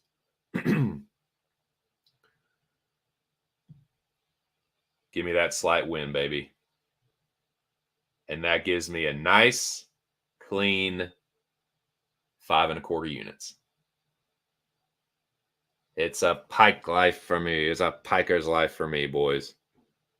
Don't mind me. Just putting away, slow and steady, winning my race in 2024. Staying above water, staying in the green. Not putting us in debt. Keeping the missus happy. Keeping myself alive.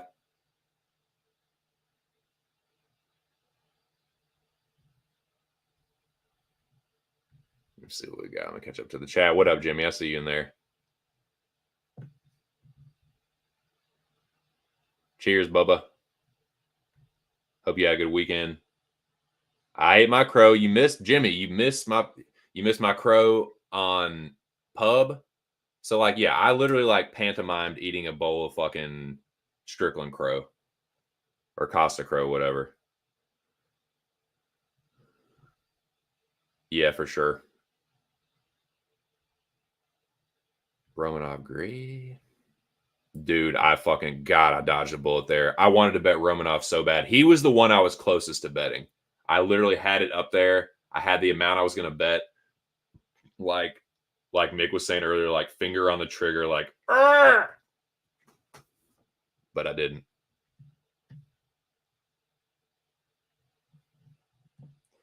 No, it says people must have been hating fading Almeida. Romanov has a BMI. Has the BMI of an Almeida victim. That's hilarious. Oh, yeah. I'm going to talk about that in just a second.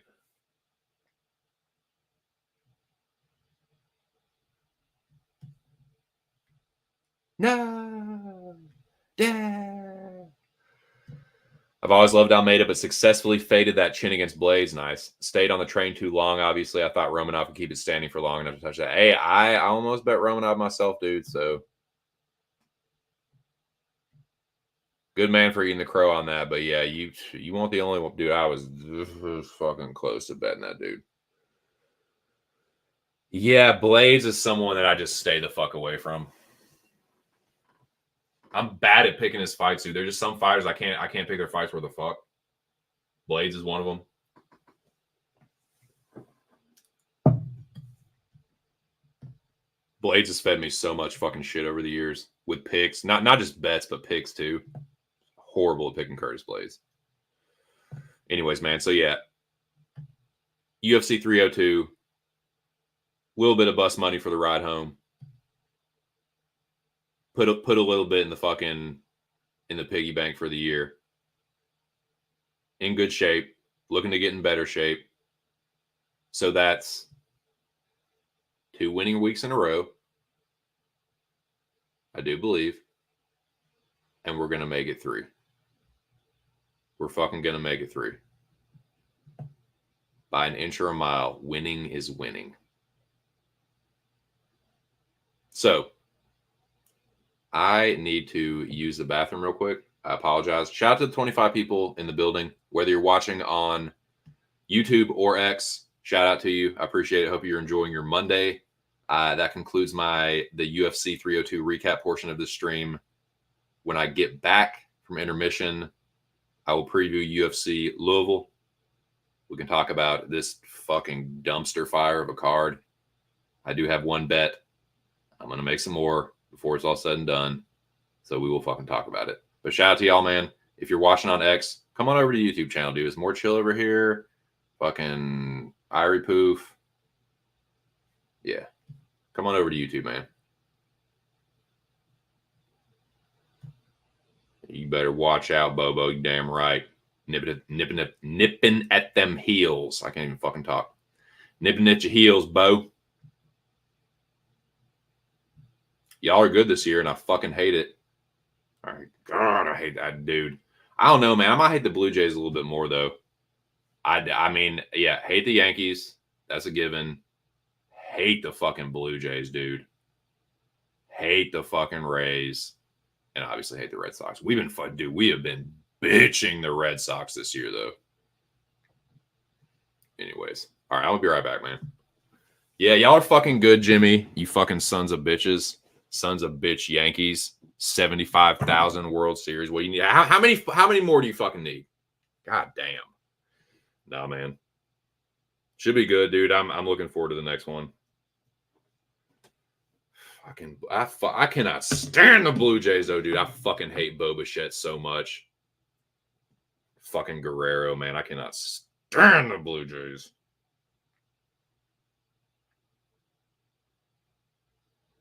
I have a feeling you might not be too fond of them either, Jimmy. But I don't want to speak for you, of course. All right. I'll be right back. Yeah, all this shit. Smash the like button. Subscribe to the channel if you haven't. Come over to YouTube if you're watching on X. And I'll be RB.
What's up, boys?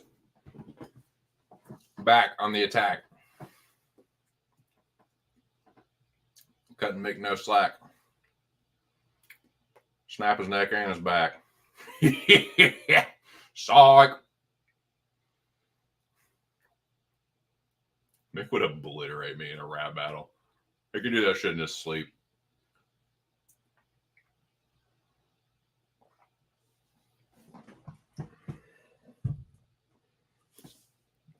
Now, shout out to the 29 people watching right now. Y'all the shit. If you're watching on X, come over to YouTube, dude. It's more chill. Smoking weed over here.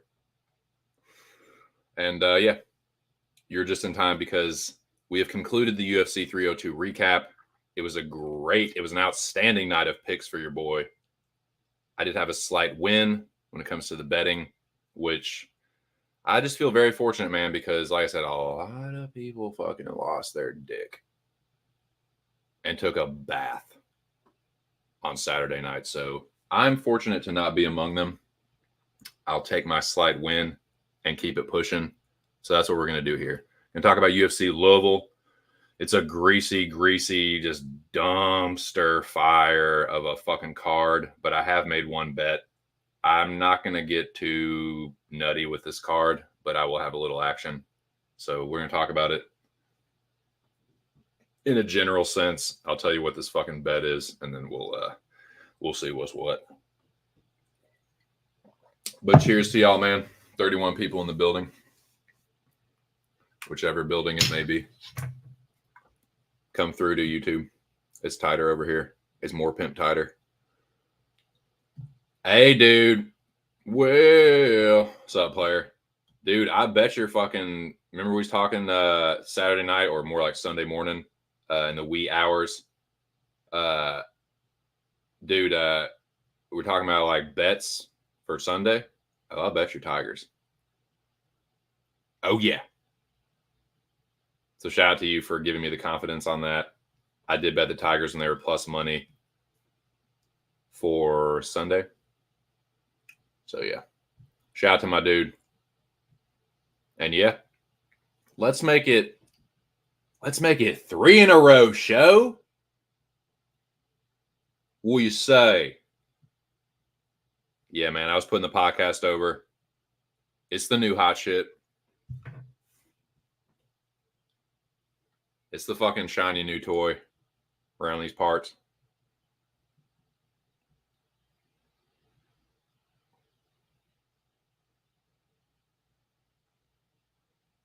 $3+ monies. Yeah, it's like, dude, I get it. I get it. Red X Chiefs. Great. Yeah, dude. That felt good, man. That 4 for 4 felt so fucking good. It felt validating. And it's free. That's free content. just four buds having a good time, talking shit, making fun of each other, and giving out sick parlays. Check it out. Oh, and I decided to do this. I'm assuming that you created this, so I'll just give you credit for that as well. But yeah, I was like, man, I need to put this up every time I mention the podcast. So yeah, I'm glad you're in the building, dude. Thank you once again, not only for the overlays, but just all the fucking hard work you put into that show, to that podcast that's now a show. So yeah, and I'll let y'all know whenever we figure out the time or whatever and the day we're gonna do it. I will heavily promote that. But yeah, man, let's talk about Louisville. Let's talk about this fucking dumpster fire.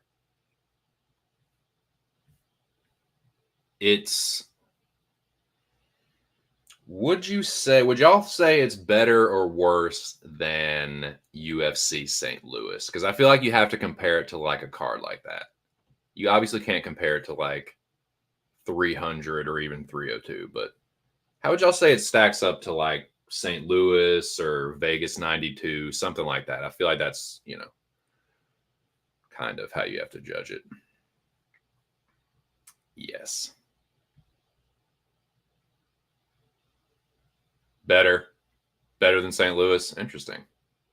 Noah says better too. I don't know. It's another one that feels like a minefield, dude. Well, I'm gonna pull the card up right now. Yeah, let me bring this thing up out of intermission. Check out the latest Locker Room Talk, the hottest new podcast on the block. Where the fuck? It's right in my fucking hand. What a dumb motherfucker, dude. 2 cents. If you didn't have a show to do, I would break this fucking bong over your dumb fucking alien skull.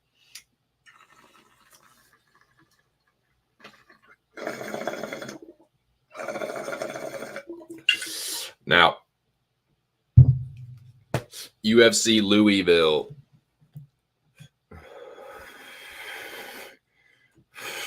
Yeah, I can rock with that.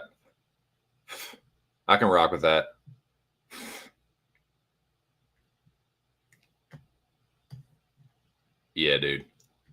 Bong graphics, and thank the fuck Christ, Big Show is like just a fucking good friend, and he's like, dude, it just like you need something.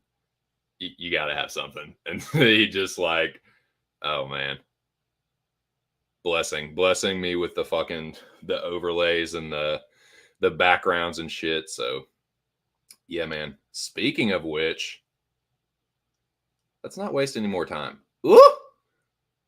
Look at that mortar forker. Look at that jank. That shit is tight.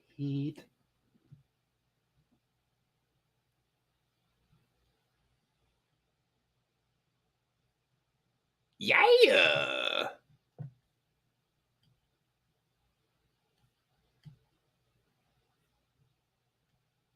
Isn't it pimp, dude? That's all show. Yeah, a little preview. So here we go. Here we go, boys. UFC Louisville. Louisville, Kentucky. Where is the fucking banner for this thing? Oh, yeah. I forgot real quick. Fight of the night might have been Islam and Poirier, but performance of the night was Zhilei Zhang, Big Bang Zhang, just starching Deontay Wilder. Stretched him, smoked him, sparked him, starched him. Chin check, clock clean, fill in the blank. It was kind of bittersweet. Like, it was an awesome knockout from Zhang. I've been very impressed with how his ability to kind of have this resurgence late in his career. it's not like he was ever really like on a huge slide or anything, but just to be 41 and having his biggest moments, very impressive. But it's bittersweet because I've been a big Wilder fan for a while, dude. Like just unashamed. I thought he was my favorite heavyweight, and like I thought he was really underrated for a while. Like I knew he had limitations, but people really like think he is the worst thing ever, and it's just not true, man. Like he's only losing to top fighters.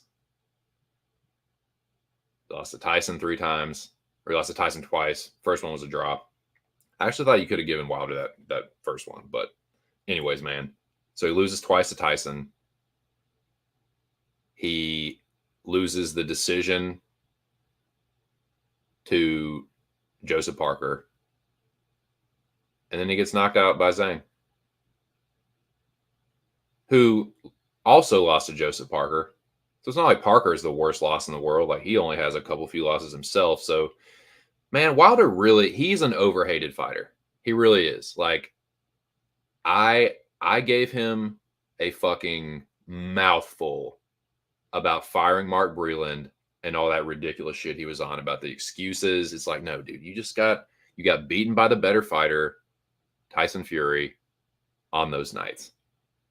So yeah, like it's not like I'm just a fucking blind Wilder stan that like like that was firing Breland was the stupidest fucking thing he could ever done next to hiring Malik Scott.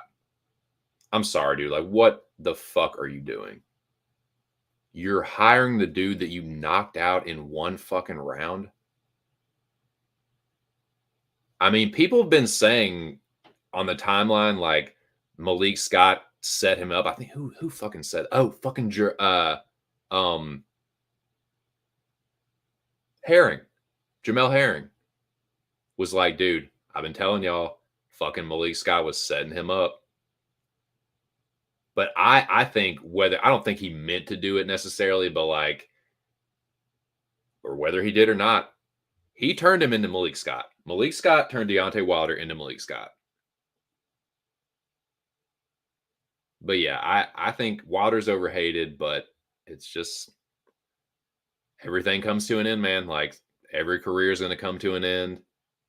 Zhang's career will come to an end. Like they're not all going to end like that, but yeah, the dude's almost 40. So I hope he retires. Like tough way to go out for Wilder, but credit to Zhang, man. Zhang's a fucking beast. So like shitting on Wilder is just shitting on Zhang. That's the greatest win of Zhang's career.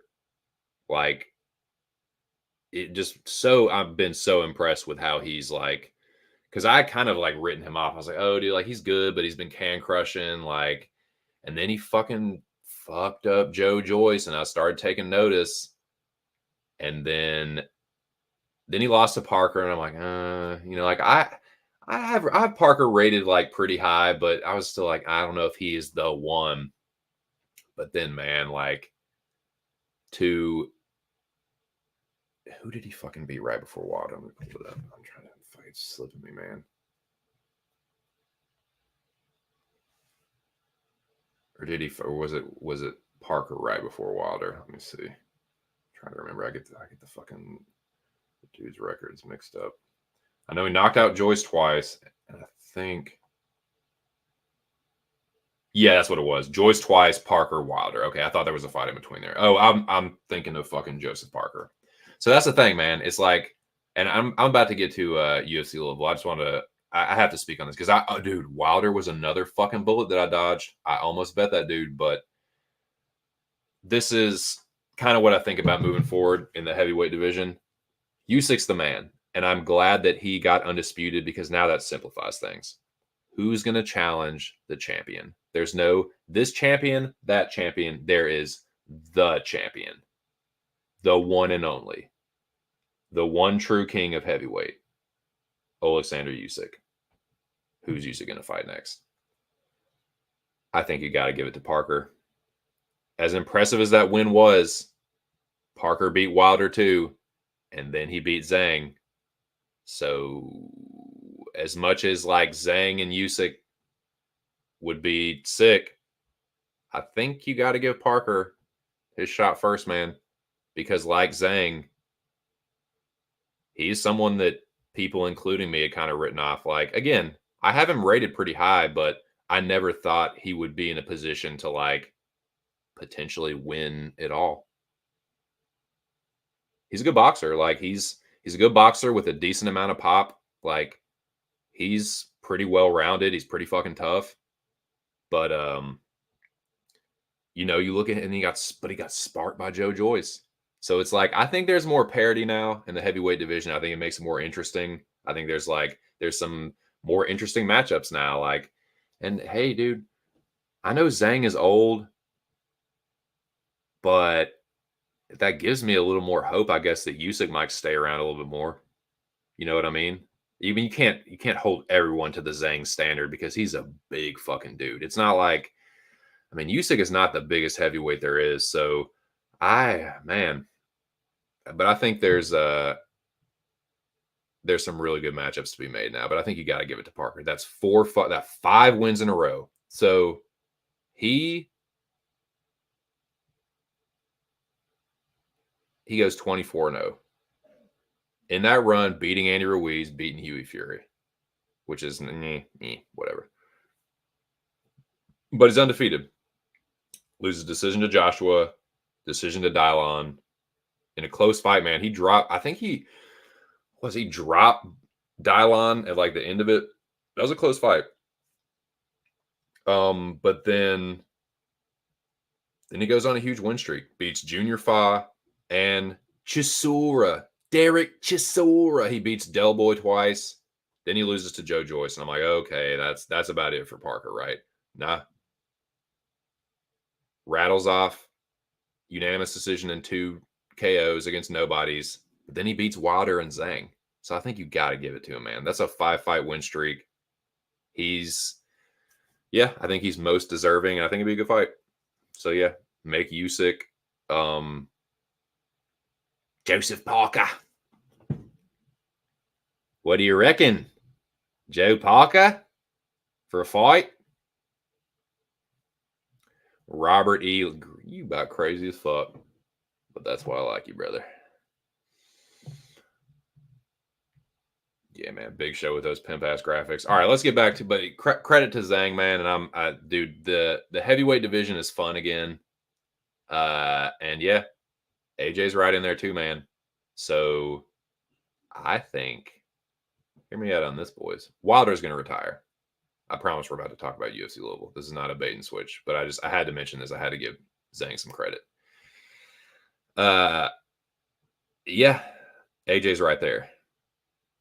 So what about AJ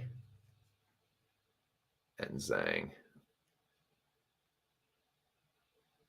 What do you reckon? What do you think? I think it's a sick fight. But yeah, I think you make Usyk Parker and then AJ Big Bang Zhang. I think it's a dope fight. I'll fucking bet Zhang if he's plus money if they make that fight too. All right.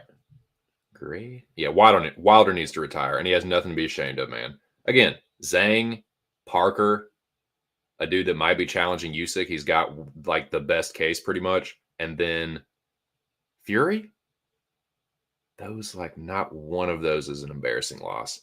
And everybody else, he knocks Spark the fuck out. So, yeah. Hang him up, champ. Had a great career. Defended your title faithfully. But it's time. Now, it's also time to move on. How to use abbreviations for names so you can read them. Couldn't read. Yeah, it's all good. It's all good. I secretly hate you for it, but I'm not going to say it on air. No, I'm just playing. I think it looks awesome, man. Radke Lee Mark.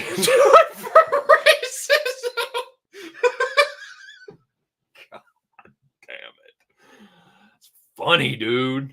Jesus Christ. Yep. God almighty.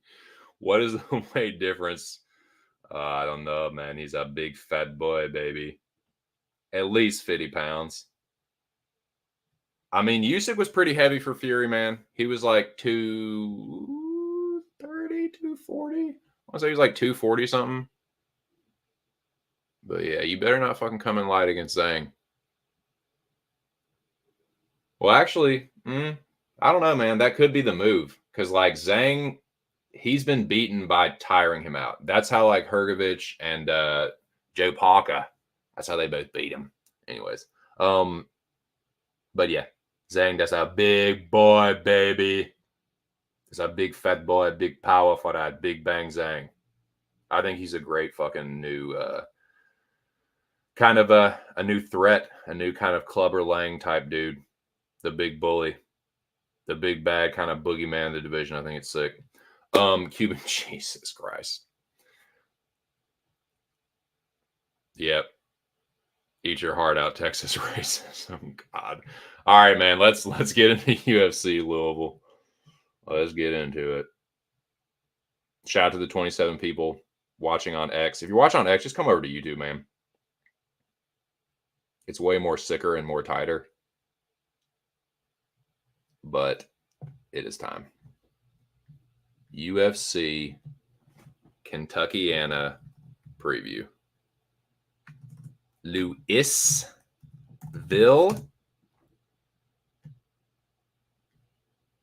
Yeah. Again, that's some good times in Louisville. Some good times in Bardstown. Partying. It's either, what is it? It's a numbered street. It's 6th Street or 8th Street or 9th Street, some shit like that. Louisville.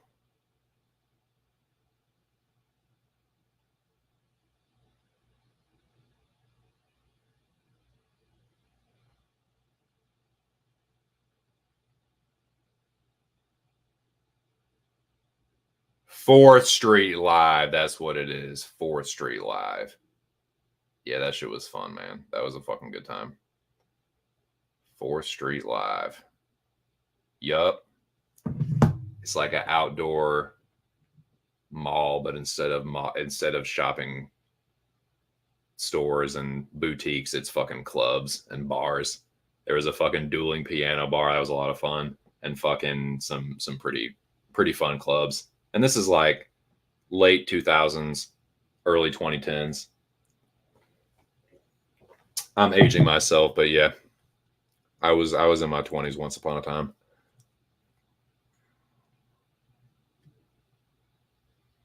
Golly, that area is considered Kentuckiana, whether you fucking like it or not. I hate to tell you.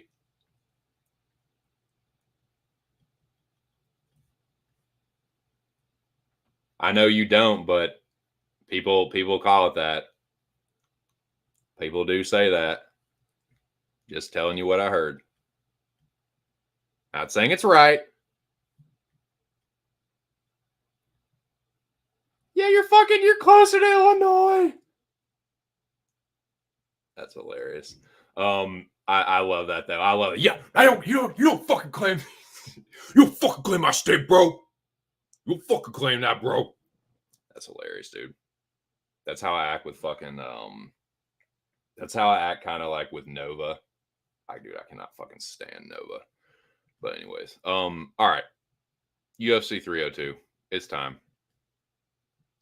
I love the regional shit though. The regional banter. It's hilarious. But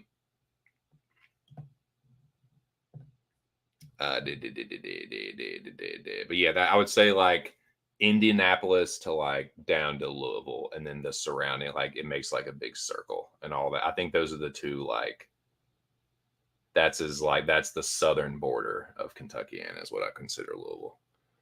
Oh yeah, and I've been to the Six Flags there. It's all right. Pretty good time. Dude, that is one I am staying far the motherfucker away from, boys. So we'll go through this real quick. I'll give you my general thoughts on the fights, how I'm thinking for the fights, and the things. So, but before I do that, as you can plainly see, this is a prelim builder constructed once again by my dude Big Show. And as you can see in the top left and right corners, this is a MyBookie prelim builder. Just want to let you know, if you do use MyBookie, use promo code PubSports. If you use that promo code, you will get bet matched 100% up to $1,000. Just want to throw that out there. Since be pubbing. Shout out to the whole goddamn ePub Sports Radio. And this is your prelim builder. Brought to you by Big Show. And yes, MyBookie. Use promo code PubSports. Now, the first fight, the curtain jerker. This is the one. This is the one. I don't know why I do this to myself. I think, well, I know why. So I can get it out of the way. I can know right then and there what time it's going to be, what kind of night it's going to be. So yeah, I did do this for a reason. But I did it. I fucking did it. What makes one a bum is getting a robbery over Kevin Natividad. Dusty bitch parlay is locked and loaded. I tell you what, boys. There is going to be some flipping of the coins Wednesday on Aaron's show. I can tell you that. But it ain't going to be this one. I can tell you right now, it will not be this first fight. Because this is the one bet that I fucking made. All right? And I'm going to war with this bitch. So to speak, not really. I'm more of a lover than a fighter. So, here we go.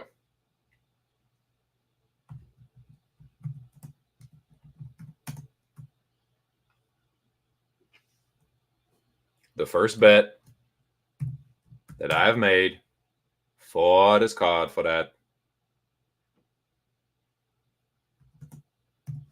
is none other than, let me check, I'm going to get this exact winnings calculated. You pull up my square fucking book that I have used for this.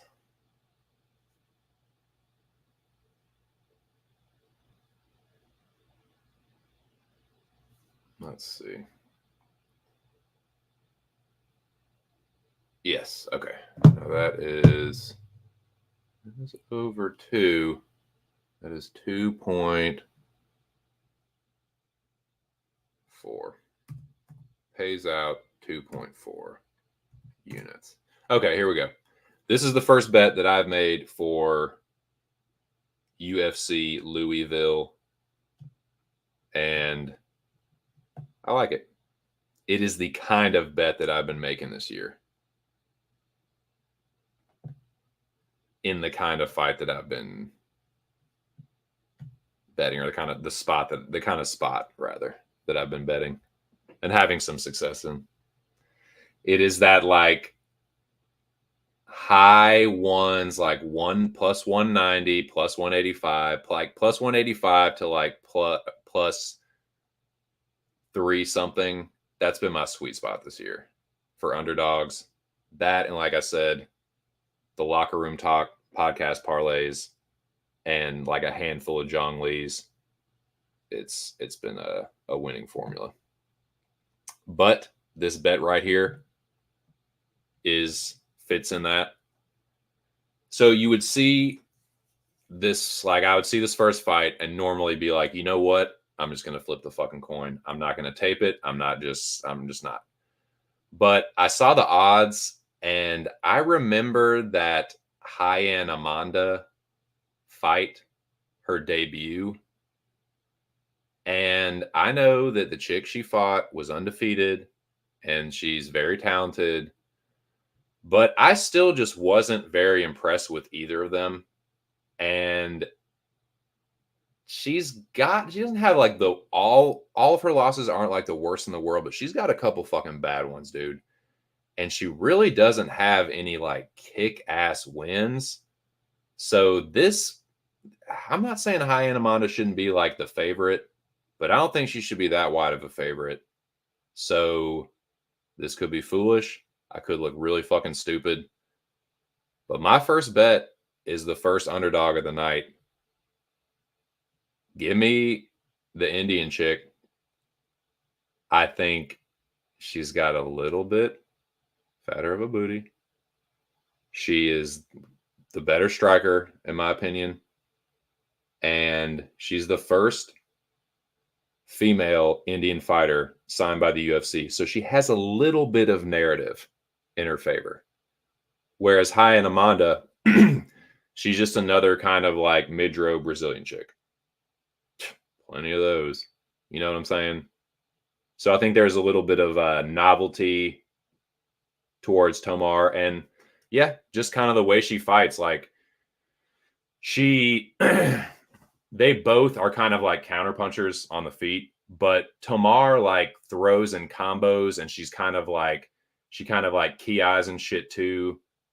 A little bit, and I think she's just kind of like she's one of those like kind of like try hard. Excuse me, I gotta fucking clear my throat.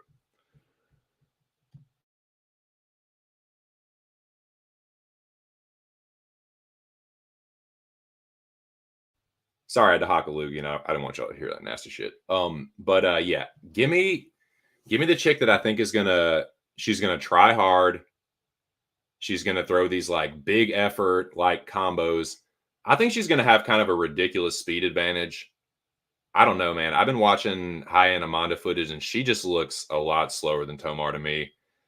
I don't think she's like necessarily a gas bag either. I'm worried about her getting out grappled. Like, I think it's kind of striker versus grappler. I can definitely see her getting subbed. There's no question who the better grappler is. But I don't know, man. Go back, watch that Jillian DeCourcy fight. Like, that's her best win. And dude, the third round, she was getting her takedown stuffed by Jillian. She was getting kind of tuned up by Jillian on the feet. She was looking tired. So I think Tomar's got the speed advantage. I think she's got the striking advantage. She's got the striking experience advantage for sure. Yeah, if she gets out grappled and sub, so fucking be it. But yeah, give me the first female Indian fighter ever signed by the UFC at almost 2-1. Let's fucking go. I'm gonna tune this bitch up. Tune her up. Kick the leg. Hit her with the fucking looping right hook. She got some power too, man. She's fast. She throws in combination. So I think she can win minutes and moments on the feet. Her takedown defense isn't great. She will like pummel if she gets like pushed against the fence. Like, she will pummel, but her problem is like when her opponent goes to actually take her down, she doesn't like fight it off incredibly well.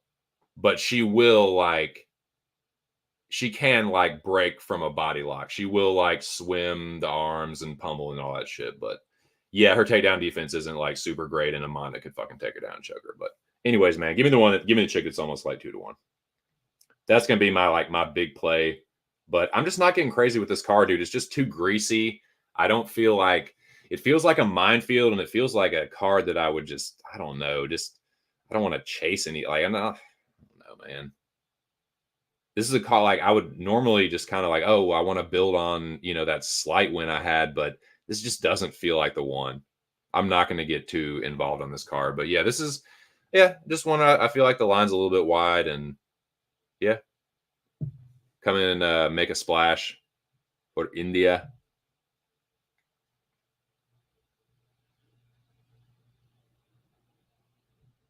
Yep, I know. But see I'll tell you why. I'll tell you why. Because I'm only going a unit and a half, and based on the calculations, because I originally was going to just like, I'll just put a half unit on it, but it wouldn't even get all my money back. So it's like, no, if I'm going to be betting on this bitch, if she wins, I want that to be my fucking night. So that's why I put a full unit on it. But it's going to be like a unit and a half. Like, boom, that's it. And it's probably just going to be her. What I'm going to concentrate on is just who I feel comfortable with, and concentrate my energy on a couple favorites I feel comfortable with putting in the Locker Room Talk podcast parlay. And then I'm going to tail the Zhang Li. And, you know, I don't want to spoil anything, but the word around the campfire is the Zhang Li is going to be pretty fucking sexy this week. It's going to be pretty tasty, lads. So, yeah, I'm looking forward to that. And like I said, I'm going to be checking out a couple of the favorites, but kind of just looking at what we have right in front of us here. Stamen Lapalus, like Stamen seems like a very live dog, but Lapalus, I think, is just the better striker. I think he's going to be faster, and I don't know. Cody's pretty fast. Like I don't begrudge anybody for betting Stamen. It kind of feels like Stamen or pass, but I'm gonna probably fucking pass. Tune in Wednesday night to see what happens with Mora and Gomes. If you know what I mean, and I think you do, hint, hint, nudge, nudge, wink, wink. Because, yeah, that feels very competitive. One chick undefeated but making her debut. One chick powerful, has definitely come through in underdog spots before. I actually bet her. She cashed for me against that fraud Jasmine, whatever the fuck, Harigi. I was one of the only people on Gomes, and I remember that because I was fucking losing my fucking mind when she knocked her out. But yeah, I don't know, man. That's just when I don't know. And you know what fucking happens. You know what happens with your boy when I get to that point. So Marcos Castaneda. Marcos and Sexy Mexi. That's a pretty good fight. Castaneda is a well-rounded grappler. He's tough. He's one of those dudes, though, that's like, he's not incredible everywhere, but he's kind of decent everywhere. He got sparked bad that one time. I can't remember by who, but that was one of the first times he'd been knocked out, or the first time he'd been knocked out in a while. So, but yeah, I know. A smart man would not bet on that fight.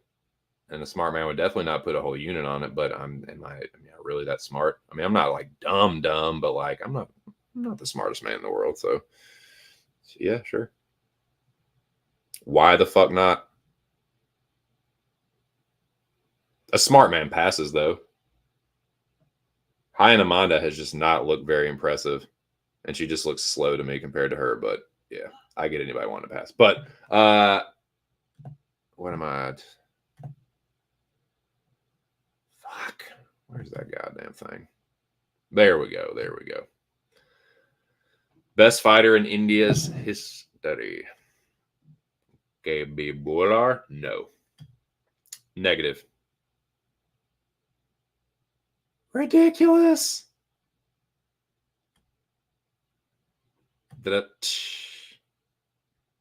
Yeah, I don't think so. Oh, okay, so we're just Donnie. We're splitting hairs here. Am I wrong? Splitting hairs. You say potato, I say tomato. You know, whatever in the fuck you want. Whatever in the fuck you want to call it. Same shit, same spit.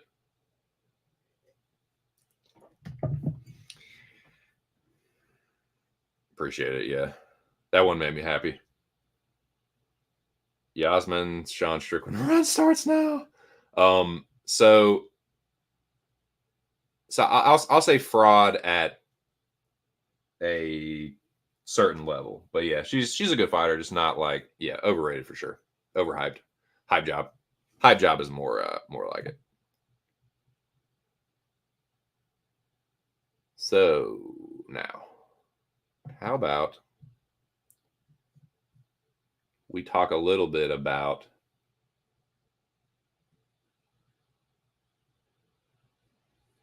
agree. So yeah, that's my first play. She's not. Hey man, she's not too difficult to look at, honestly. She's kind of a cutie. Got a little booty. Ja feel? She's cuter than fucking High Amanda. Hating on some Indian shit, dude. Indian food is fucking dank. I don't give a fuck what y'all say. There's a place around here. Shout out to fucking Punjab Kebab. That shit is fucking chronic, dude. Some egg biryani and some peanut butter chicken. You got me chopped. If you think I'm not gonna fucking eat that dank ass shit, dude, it is Danklin Ben Franklin.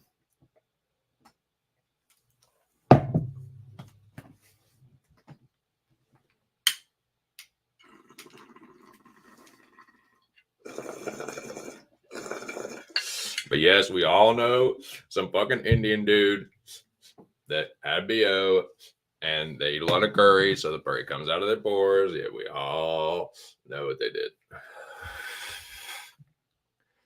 What up, Bo? Thank you very much. Thank you, Ben Frankie. Tikka masala. I would never argue with you there, brother.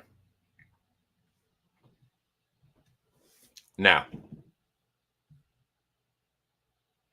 Marcos, Sexy Mexi. I think, as much as I was saying about how Castaneda is tough, I think there's a chance that Marcos can knock him out. I also think there's a chance that Castaneda could rat his way to a split. Thus and so, if they had vaginuses where their penises are, I would coin flip it, but that's kind of what it feels like. I don't know, man. I'll probably pick Marcos, but I just don't feel comfortable laying chalk on him. And if I bet him by KO, he'll hurt John, and then he'll get takedowns, and like, I don't know, he'll win. Like Marcos will win a split if I bet him by KO. But yeah, I'm kind of leaning Marcos a little bit, but I don't know, man. I haven't fully made up my mind. Andrea Lee and Montana De La Rosa. Put a pin in that one, if you know what I mean. Do. Now Katona and Butler. No.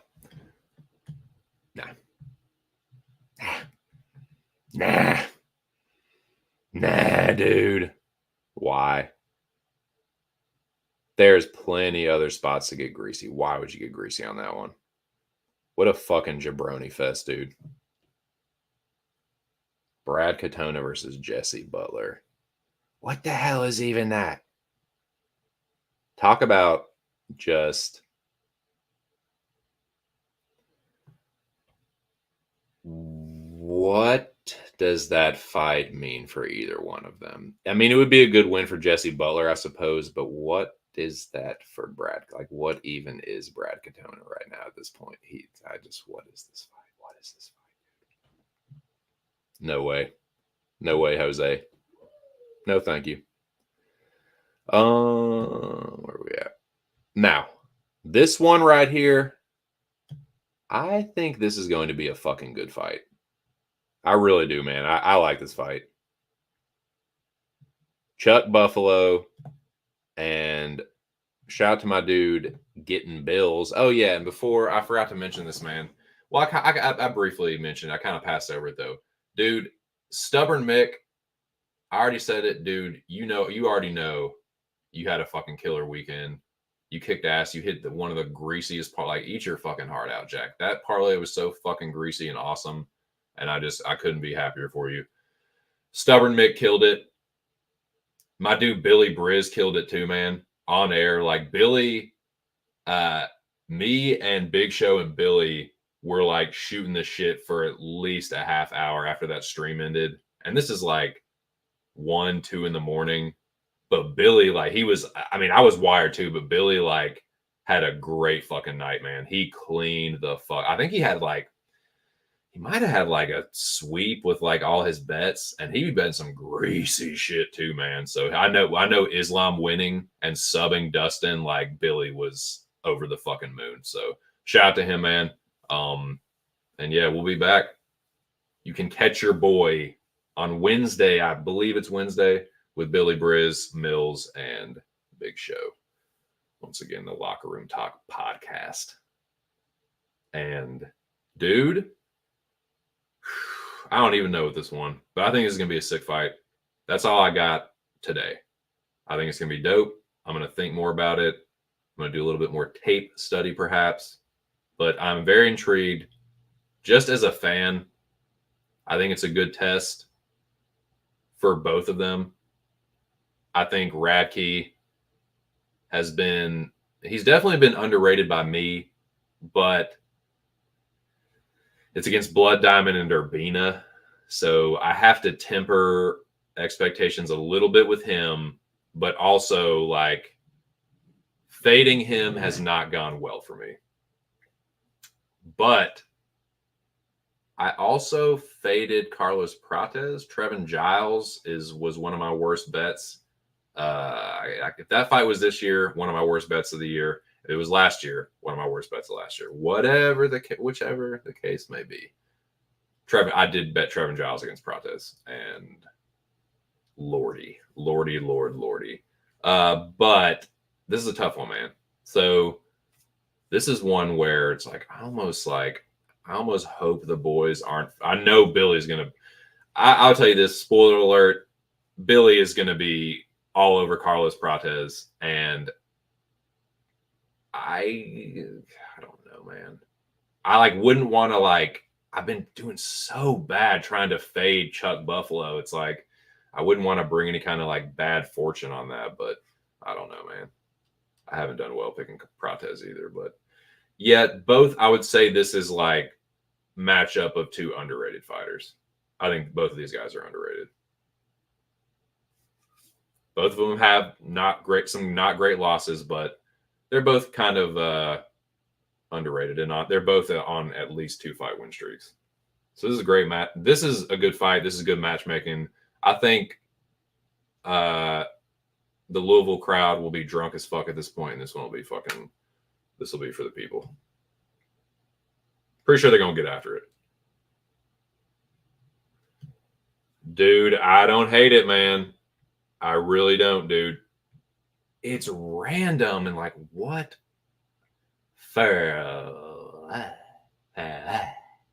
is it for what? What is that fight for? He might be the better grappler, or the better wrestler, rather. Prates, probably the more dangerous striker. You did a good thing. Okay. You care to elaborate, or you just, God, you love, I'm not saying you don't deliver, but you love building, you love the build up. You love the dramatic. You have a flair for the dramatic, and I mean that in a good way. I know you're a fucking performance artist. I already know. So it stands to reason.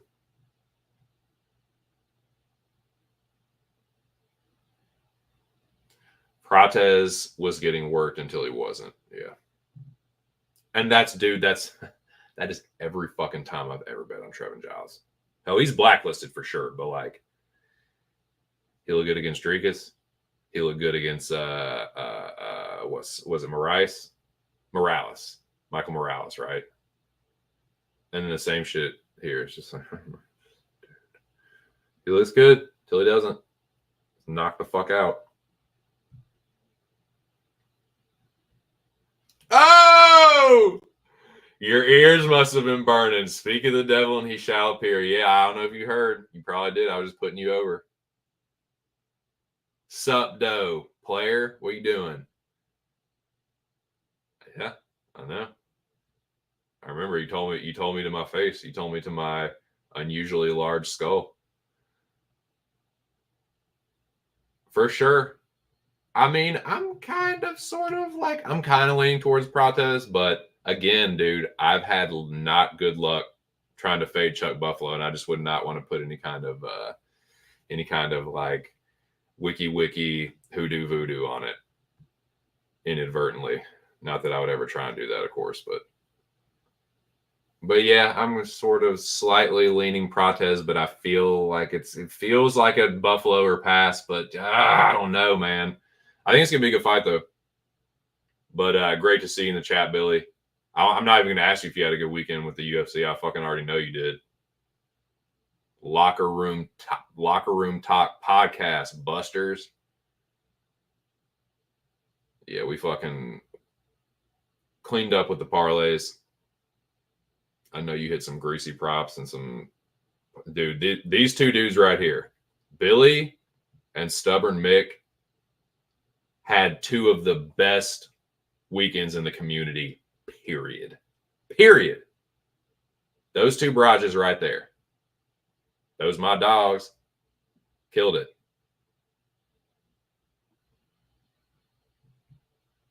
For sure, dude. Let's fucking go. Trying to go 3 in a row, boys. Trying to fucking go 3 in a row. So again, this gentleman I'm talking to right here in the chat, can catch him, myself, Money Mills, MMA Locker Room himself, Big Show. Think it's going to be Wednesday. But yeah, cleaning up on them parlays. And I will be thinking about a couple of favorites that I like. I've got a lot of tape study to do, man. I really haven't. I've glanced at the card. I already made my fucking Billy. I fucking bet on Puja Tomar, whatever. God, have mercy for my soul. Pray God for my soul, baby. I don't know what I was fucking thinking, but I did it. I did it. I broke a major rule of engagement. But no, yeah, but that's a good fight, dude. Chuck Buffalo and Prates is a good fight. If Prates fucking smokes him, that's awesome, man, because Buffalo's had a little bit of hype on him. He's got a little bit of I don't know if push is the right word, but yeah, a little bit of something. And Prates can just whoosh, snatch it right from him. He's powerful, dude. He really is. So we'll see what happens, but yeah, man. Check it out, boys. It's the new hot shit. Picking up steam. Trying to go 3 in a row. Free parlays. Take that core, add your own leg, get some fucking plus money, dude. Yeah, that's kind of my read on it. That's why I'm like, I'm thinking Prates is probably the side.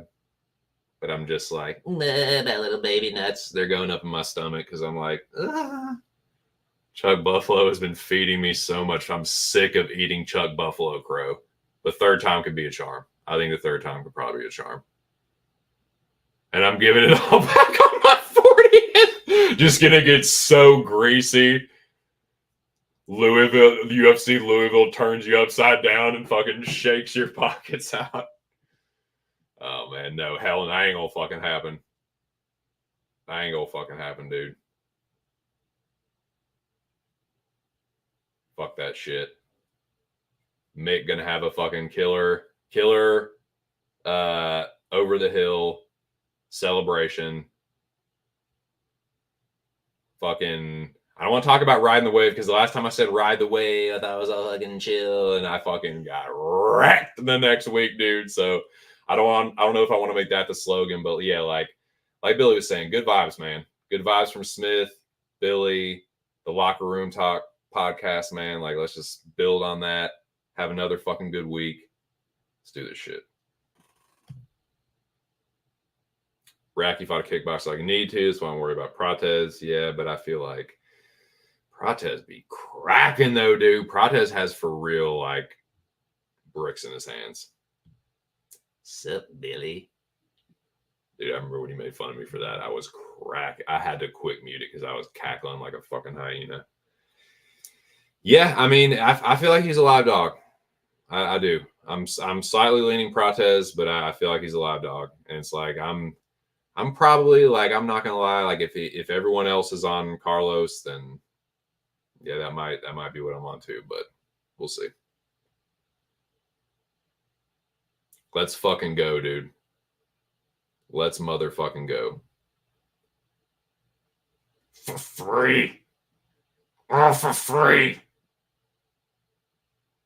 And it's entertaining and funny most of the time. Said, bitch, you ain't no nerd. Could have swore you was. Man, what's fine? I need to fucking hit this weed, dude. I need to keep smoking this shit here. What am I fucking talking about right now? What's the next fight? We need to press forward. Jesus Christ, I'm over 2 hours. I'm fucking God. Just all high and rambling and just not shutting the fuck up about dumb shit. All right, what's the next fight? Check both of Prates, but yeah, shout out to Billy. Shout out to the whole pub.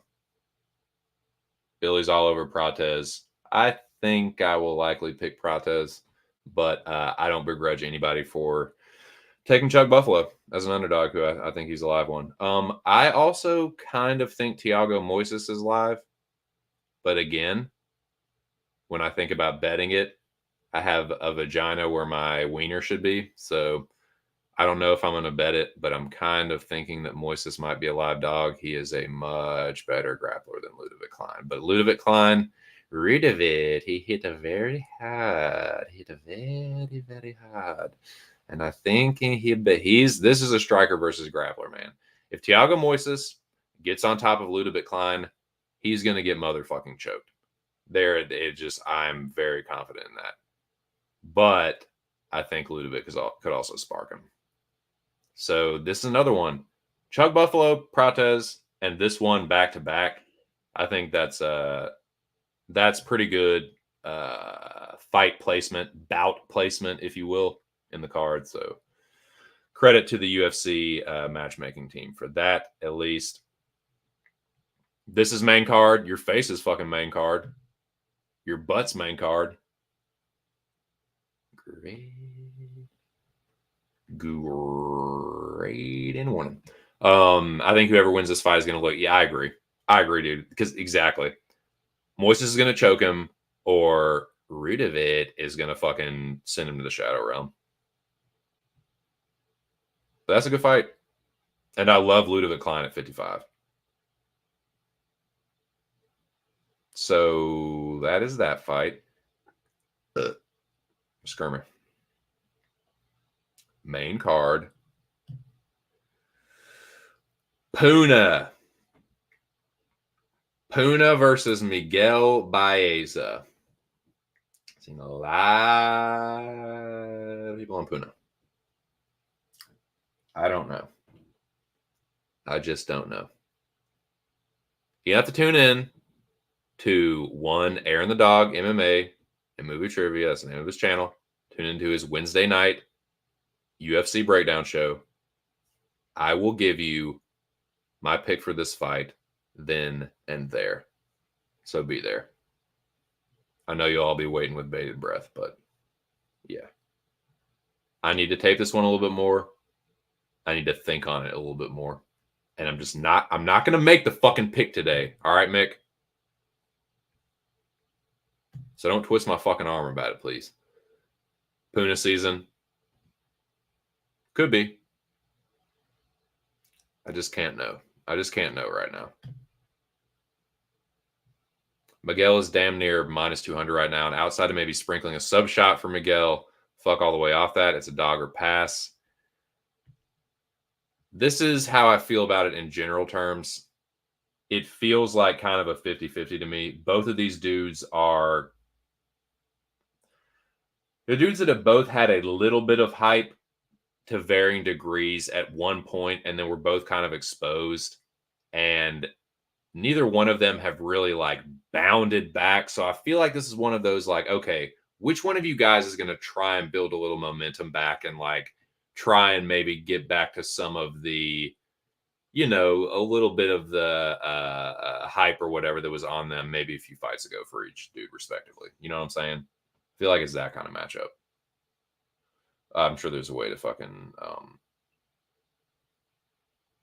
summarize that a lot better. But yeah, it's a tough one, man. There's a lot of kind of 50-50 fights on this card where it's like it's a close matchup. Like the dog seems live, but I don't know if I'm necessarily going to pick him kind of deal, you know? I'm not saying I'm not going to pick Puna. I might. I just don't know if I'm going to bet it. You know what I'm saying? Like I don't know. I got to tape it. Puna, I'm going to say this. Puna is another fighter that I am not fucking good at picking. I don't know what it is. I just cannot cap the fucking dude. Anytime I believe in him, he puts the fuck to me. And anytime I fade him, he wins. Not like every single time, but a lot of the time, man. My record is definitely a negative one when it comes to Puna. It's not like a goose egg. Like I've picked him. Let me see. Let me look at Puna's. I'm trying to remember how I bet him in a horrible spot, man.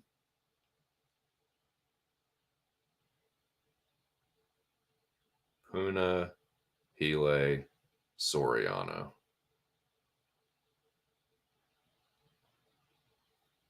Puna. Yes, I bet him against Kopylov, I think, and he got fucking smoked. And I think I also picked him. Yeah, dude, I can't pick a fucking Puna fight to save my life. I picked Dushko against him. I'm pretty sure I picked Brendan Allen. I think I did. That's the one I've gotten right. So I faded him once correctly. I didn't bet it, but I did pick Brendan Allen. But then I picked him against Maximov. I picked him against Dalcha. So it's not like I've gotten so like I faded him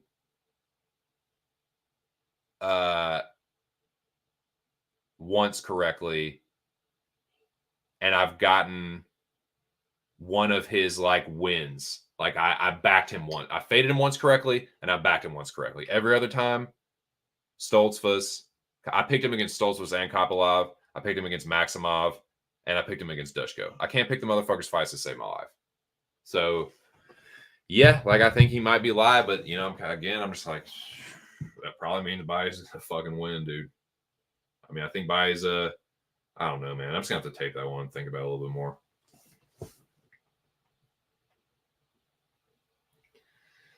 I don't like that.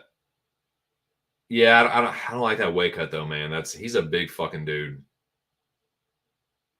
and he's never been just like a cardio machine. Like he has pretty decent cardio. I think his cardio is a little bit better than he gets credit for, but he's gotten tired before, man. I don't know, Bobo.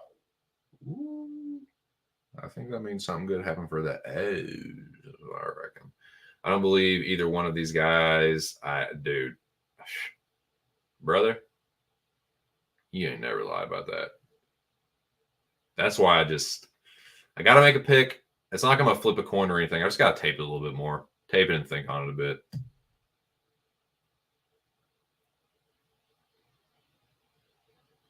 Yeah. I mean,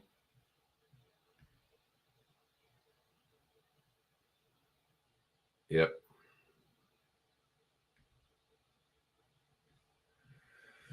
Yeah. It lingers. It definitely lingers. And it's not like Kopylov, is a horrible loss. I don't really like the Stoichkos loss though. And Brendan, it's like he alternates good losses and bad losses. Brendan Allen, very excusable loss. Nick Maximov, it's a bad loss, dude.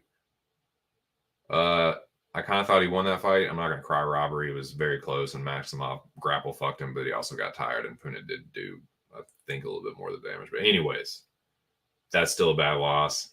Stoichkos, I don't give a fuck what people say about Stoichkos. That was a bad loss.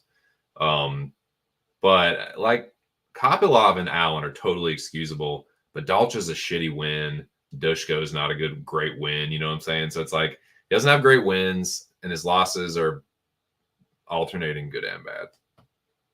So he's just kind of a jabroni. But Baeza is chinny. Ain't no two ways about it. And Puna be slanging them things. He did be chucking bricks, Bobo. So yeah, I don't know. I just got to think on it. Anyways, next fight. I'll give you my pick for sure. I'll tell you whether I think it's going to go to the distance or not. You can find that out on the next Locker Room Talk podcast. But my official pick, you can find out Wednesday night on Aaron's show. No. No.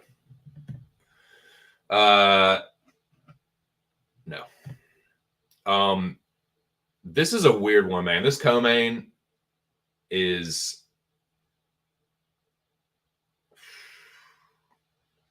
another one where I'm probably going to end up picking Jacoby, but like I think Reyes is live. You know what I mean? Like I am going to. I don't know, man. I don't know if I can co-sign putting Jacoby in a parlay. He definitely won't be my leg. I don't know, man. I get the fade on Reyes. I really do. It would just be so much easier to fade him if he was a favorite. You know what I'm saying? I'm not gonna be like betting Reyes. I already know that. So this will probably just be a pick, but I don't know if I can fucking co-sign putting Jacoby in a parlay. Dominic Reyes has won close fights against good fighters. He did it with Volkan and Rakic.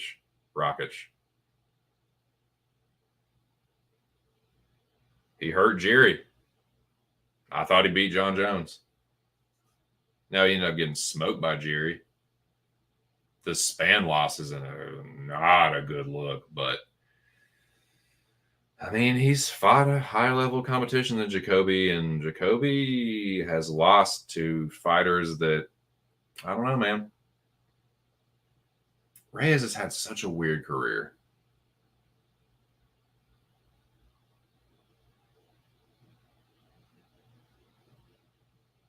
Very strange.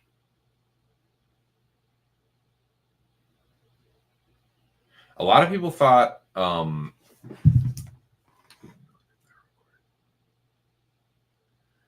mean, I can kind of excuse the Jan loss too. Like, Blachowicz cracks, man.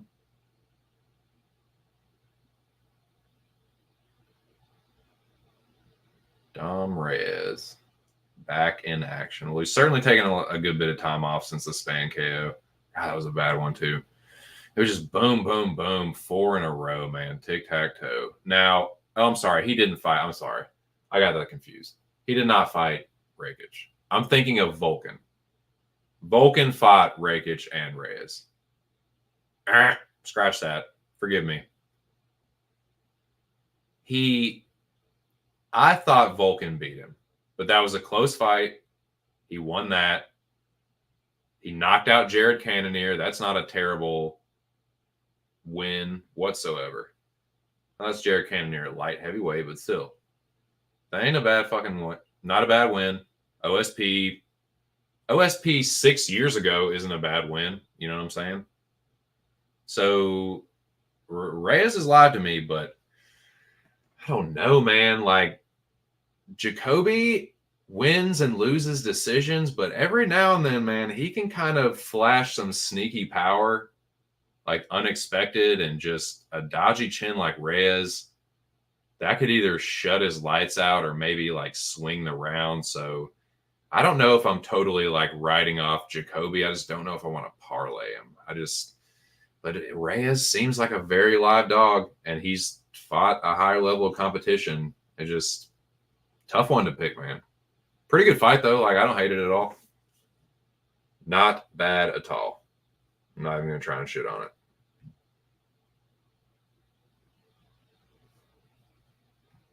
Rocking and rolling, brother.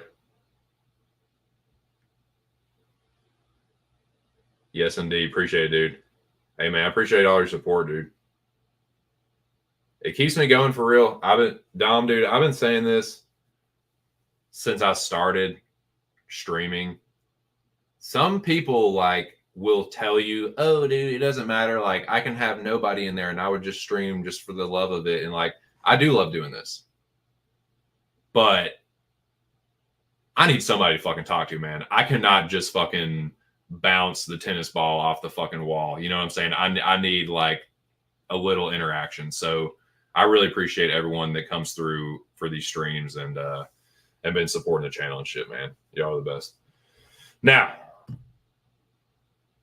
Jacoby is number 16 fighter. If you deserve to be ranked, you'll beat him. I agree. He's like a ranking gatekeeper. I can't do it, man. Like because I've kind of like had like little like mini anxiety attacks over that if like nobody's in the chat or it's like one person and or like I'm talking to myself for like more than 5 minutes. I kind of just like I was like I get antsy pantsy. Yeah, for sure, dude. It's a while, man. When was that fucking Span KO? It was when he got fucking Shadow Realm by Ryan Span. So it's been at least a year, I would think. Yeah, no, well, not quite a year. It was November. Oh, fuck. You non-knowing how to do arithmetic, motherfucker. Yeah, I can't even count. It's been like a year and a half. November 2022 was the last time he fought.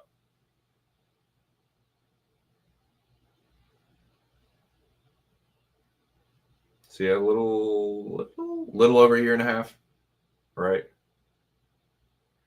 So I mean that's good, right, for him. You would think, considering it was 3 knockout losses in a row, kind of bad ones too. The Jiri one, he was unconscious. I mean, the Span KO he was too. But yeah, rough sledding for Reyes. But I think he's a live dog. And I just like Jacoby. It's weird, man. He's hard to trust, but he does have, like I said, he does flash some sneaky power every now and then when you just kind of like, just when you're like, Jacoby will just be a decisionator forever. It just boom. Ass fucking down and jump. But yeah, I don't know, man. I don't know. It's a tough one. It's a good fight though. I mean, it's just from a fan's perspective, I think it'll be like, yeah, it's 2 dudes that like to kickbox, so giddy up. Dude, that is exactly where I'm at with it. Totally. I like the Reyes shot a hell of a lot more than Puna Beza. Yeah, that I agree. I don't know if I'm gonna have the fucking scrote to like pull the trigger on either one, but yeah, I think Reyes. The upside on Reyes is a little bit more. He's a little bit high level, more higher of the leveler. He is a little bit more high level of a fighter than Puna. I mean, the dude fucking pretty much gave John Jones a loss unofficially. Exactly, but it still happened and it's still like affected. I still think it's affected his durability. And it's like just because it took a year and a half off doesn't mean that like the brain remembers that shit. I think it literally like scars the brain or like it just, yeah, it knows. So no, shut off. No, time to shut off. No, I remember this. No, you're done. Yeah, exactly. But it's like, totally. But it's still, I don't know how much that tells me about whether like the same thing would happen to Jacoby, but like that doesn't mean Jacoby can't beat him. So it's one of those like kind of a 50-50. Feels like a dog or pass, but like probably gonna be passing. So that's the co-main. This will be no longer than a 3-hour stream. I promise you that. I'm going to give the fucking vocal cords a rest and kick it with the misses. Watch the rest of the O's game. I made a greasy fucking baseball parlay, and all the games that I put in are going on right now. I like, dude, just not even. I don't even think it was $1. I bet it with like the change that I had in my fucking DraftKings account. He fights exactly. I don't like that shit. That's why I can't trust him with chalk. No fucking way. No, sir. Cannot fucking jive to that at all. Reyes is a lock at plus many. Oh, I thought you were trying to say minty bets. Plus money. I don't know about a lock, but he seems fucking live. He's live at plus money for sure.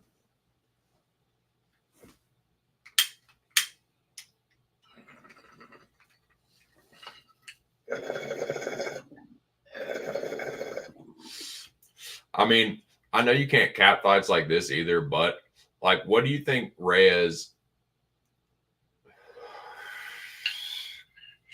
before all those losses, like, what would you put Reyes and fucking Jaco? Like, what would you line that at? Would the fight even get made? You know what I mean? Things I ask myself. Things I'm fucking things, you know, a lot of ins, a lot of outs, a lot of what have yous, a lot of strands. A lot of strands in old 2 cents head. I don't like the chalk on Jacoby. I'll say that. Now, main event. I want not a thing to do with it. Chest pass. Bounce pass. I'll pass it to you. I pass the mic to you, Mick. I'll pass the mic to you, Noah. Dominic. However, like, you know, however y'all want to play it. Dominic, excuse me. Yeah. Yep. He might be. Yeesh. No, thank you. You can fucking have it. Nope. Co-main, main. I think they're pretty fucking good fights. I kind of just want to sit back and watch them, honestly. My night will be decided well before that. So that's another reason. Like, if I lose, if Tomar goes down, I can fucking, you know, die inside, be super embarrassed, wanna fucking leave the stream, and then I can just cope, get over it, and then get super stoned and just have a good time for the rest of the night.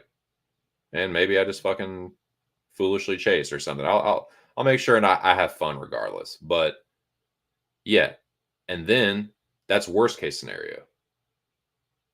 But then if I win, oh yeah, I'll be more than happy to just kick back, watch these last 2 fights. I think they're pretty fucking good fights. Like, I just kind of feel like this one, and again, I'll probably just make my pick Wednesday, but spoiler alert, I kind of think this one hits the cards. Maybe a Cannonier knockout. I don't know. Another one where, yeah, the dog is live. I feel like Cannonier would be more live if it was a few years ago. I mean, he did beat fucking Sean Strickland, who Imavov lost to. I know, because I bet Sean Strickland. He saved my fucking night that night. God, was fucking that was the only like thing that kept me from losing. Or it might not even gave me a winning night, but it like maybe like break even or something, or like get some of my money back. Something like it was one of the only bets I hit that night. Yeah, because Strickland was definitely an underdog against Imavov. He won that. Some people think he beat Cannonier. I thought Cannonier won that, but yeah, common opponent. I think, do they have other common opponents? I think it was a few years ago. I probably bet Cannonier, but I don't know if he'd be the underdog. You know what I'm saying? If that's a few years ago, it's probably Cannonier around when he fought Izzy. So let's see here, man. But yeah, he's tempting as an underdog. I mean, whenever Strickland and Vettori, how do you? We saw what happened with Strickland and Imavov. What do y'all think would happen between Vettori and Imavov? How y'all think that fight will go? Just curious. Oh shit! What up, Lucky? What up, Playboy? What you doing? Great to see my dude in the chat. Shout out to the Lucky Locks Picks, man. Make sure you follow him on X, Twitter, what have you. It's a good dude. Shark cookie. hopefully we'll see you later this week, sir. Damn good to see you in the chat, though, Bo. Yeah, man. Yeah, blessing the chat. Speaking of good vibes, man. Yeah, let's go. Let's get some of that fucking Lucky Locks luck, man. That Imavov and Cannonier, maybe only one Cashmere, 2 bets. It seems like, yeah. Again, if he was a little bit younger, I might pull the trigger, but that just kind of it's Cannonier pass is what it feels like. For my mind, maybe, but I'm no sure.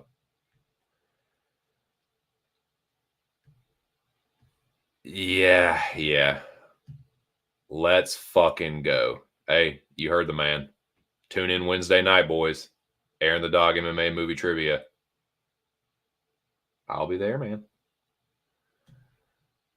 Depends on what exactly, dude. That's exactly Noah. That's what, dude. If I fucking knew, dude. If I only get inside his mind, dude, and know like exactly what he's gonna fucking do. If I could fucking channel the fucking Kundalini crystal energy, dude, and just fucking know what his mind was thinking or feeling, rather. I don't fucking know, but yeah, I'm gonna pass, man. I will either be victorious or the night will have ended in failure, and I'll have fucking like gone through the fucking grieving process, just like, and I'll have accepted my fate by then, and we'll just be fucking high as a kite, calling the fights. Yeah, I think that I kind of just want to pass on the co-main in the main event. I'll know at that point, winning, losing night, whatever, and then just enjoy those last 2 fights. They're definitely not 2 fights that I want to chase on if I'm down. You know what I'm saying? Like they're too sketchy. Because I'll be tempted to do that. I'll know, oh no, dude, I can get it back if I just fucking like, dude, if I hit Raz and Canada, dude, maybe even like parlay them, dude. Like, no, I'm not gonna fucking do that. But yeah, they're good fights, man. The co-main and the main are both like, I think they'll be good striking matchups, at least. Hopefully. The last time I fucking said that, it was a goddamn snoozer. Fucking Paolo and Strickland put on a snoozer. Paolo didn't want to fight and Strickland didn't want to finish him. God, that pissed me off. But yeah, man, that's kind of what I think. I don't know, it's tough. But I like that Cannonier by decision, dude. I do kind of feel like it hits the cards more often than not. You know, Imavov doesn't always mash the gas, and Cannonier can kind of like get caught staring in the mirror too. But I can see that Cannonier landing the heavier punches, you know, laying the lumber. That's how he fucking beat Strickland. So, yeah, when Cannonier stands his ground, he's fucking really dangerous. So Imavov will have to be committed to the jab and like committed to mixing it up too, and not letting Cannonier get comfortable and hold the center of the octagon. That's like, it's a good fight. I like it. You know, one of them will kind of like hold their place in you know, keep themselves in the running for, you know, maybe next up. Who fucking knows? But yeah, man, great to see Lucky Locks in the building. Like I said, you can find him, myself, and a rotating cast of characters. For instance, Timothy Troiano was there this past week. But yeah, Aaron the Dog MMA movie trivia. Bo says no reason to fade Jared right now. Gut says Cannonier, but Imavov can squeak through rounds. That's what I'm saying, dude. That's why my fucking little scrotum is shriveling. Like, I'm tempted to bet Cannonier for sure. I'm worried about Jared not respecting Imavov power and getting slept. Yeah, Imavov is... he's another dude that I'm just not incredibly good at picking. Not like the worst. It's not like fucking it's not like Puna bad, but I'm not great. So we'll see, man. We'll fucking see. But yeah, boys, I think I'm gonna keep my fucking the promise I made to myself and not go over 3 hours. So I think I'm gonna wrap it up. But hey, we got to the end of the card. That's kind of like my general preview. You know what I'm saying? Like my early feelings and leans and all that shit. And I do have my one fucking bet. Puja Tomar. Let's fucking go. I think it's a pass, but yeah, that's kind of where I'm just pass. Pass the fucking popcorn. Pass the fucking cringer. Speaking of the cringer, I'm gonna fucking stroke this thing one time. Wrap this thing up. Y'all are the shit though, man. 30 people watching on YouTube and X. Appreciate it. Smash the like button. Tell all your friends how fucking dope the show and channel is, and yeah, and how fucking sick all the people that your boy fucks with are, and yeah, let's fucking go. Let's have another good week, man.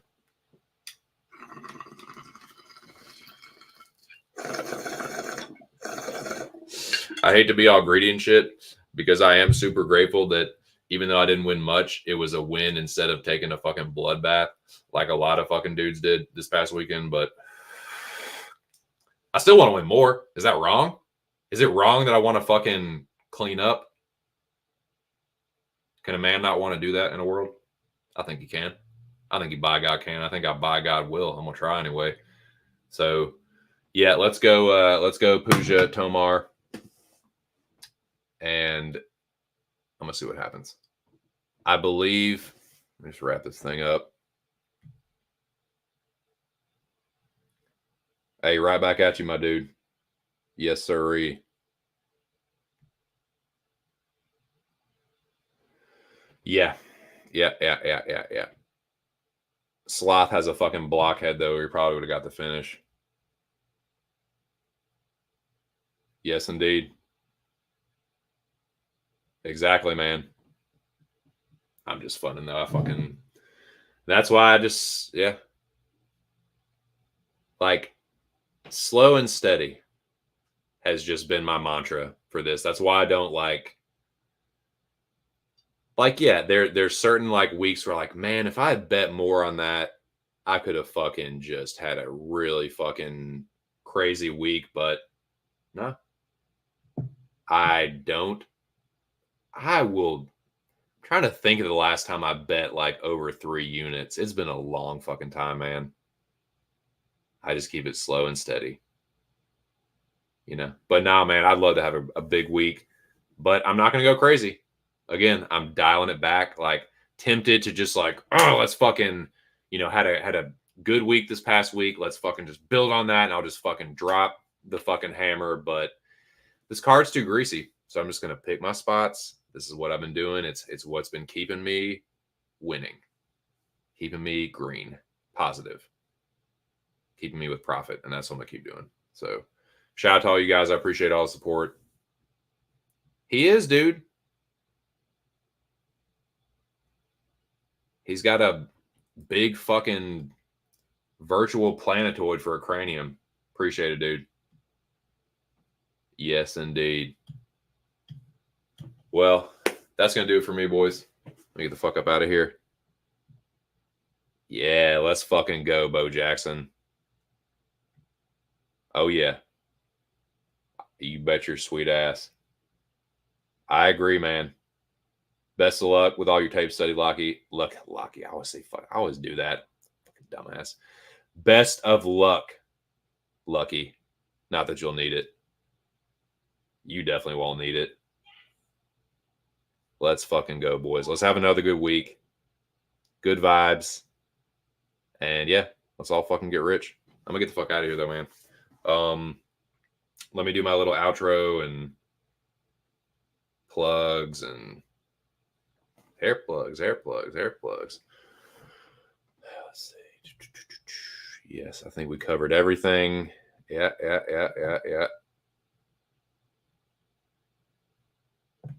Yes, we did. Okay, I will be back on this channel Saturday pre-gaming, but the next time you will see me will either be, probably be the newest episode of Locker Room Talk, the podcast / show will, I believe, be premiering. It'll either be Tuesday afternoon or Wednesday afternoon. I think it's going to be Wednesday afternoon. It'll be right after Jimmy the Bag show, I do believe. So stay tuned for that. And then you will absolutely see me Wednesday night on Aaron the Dog MMA movie trivia with Lucky Locks and who knows who else, man. You never know who you're going to see on panel. but it's usually always going to be someone sharp. In fact, it always will be. I'm trying to think of someone that hasn't been, but no, y'all are the shit. And yeah, that'll be Wednesday. Like I said, back here Saturday. And then, of course, Saturday night, you can find me in the pub. Well, I won't have a bottle full of bub, but I'll have a bong full of weed. So shout out to the whole pub. And shout out to you guys, man. Shout out to the Dome, the greatest group chat in the world. Y'all are the shit. And that will do it for me. Get the fuck up out of here.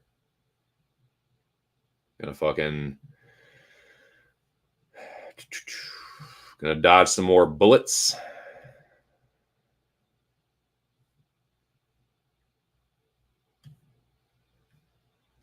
And thanks again. And best of luck.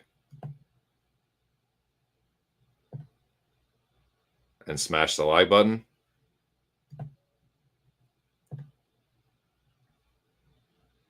And subscribe to the channel if you haven't.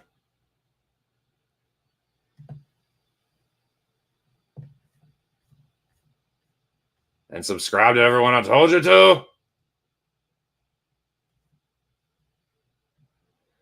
And I hope you leave enough room for my fist because I'm gonna ramen in your stomach. I will. Bye.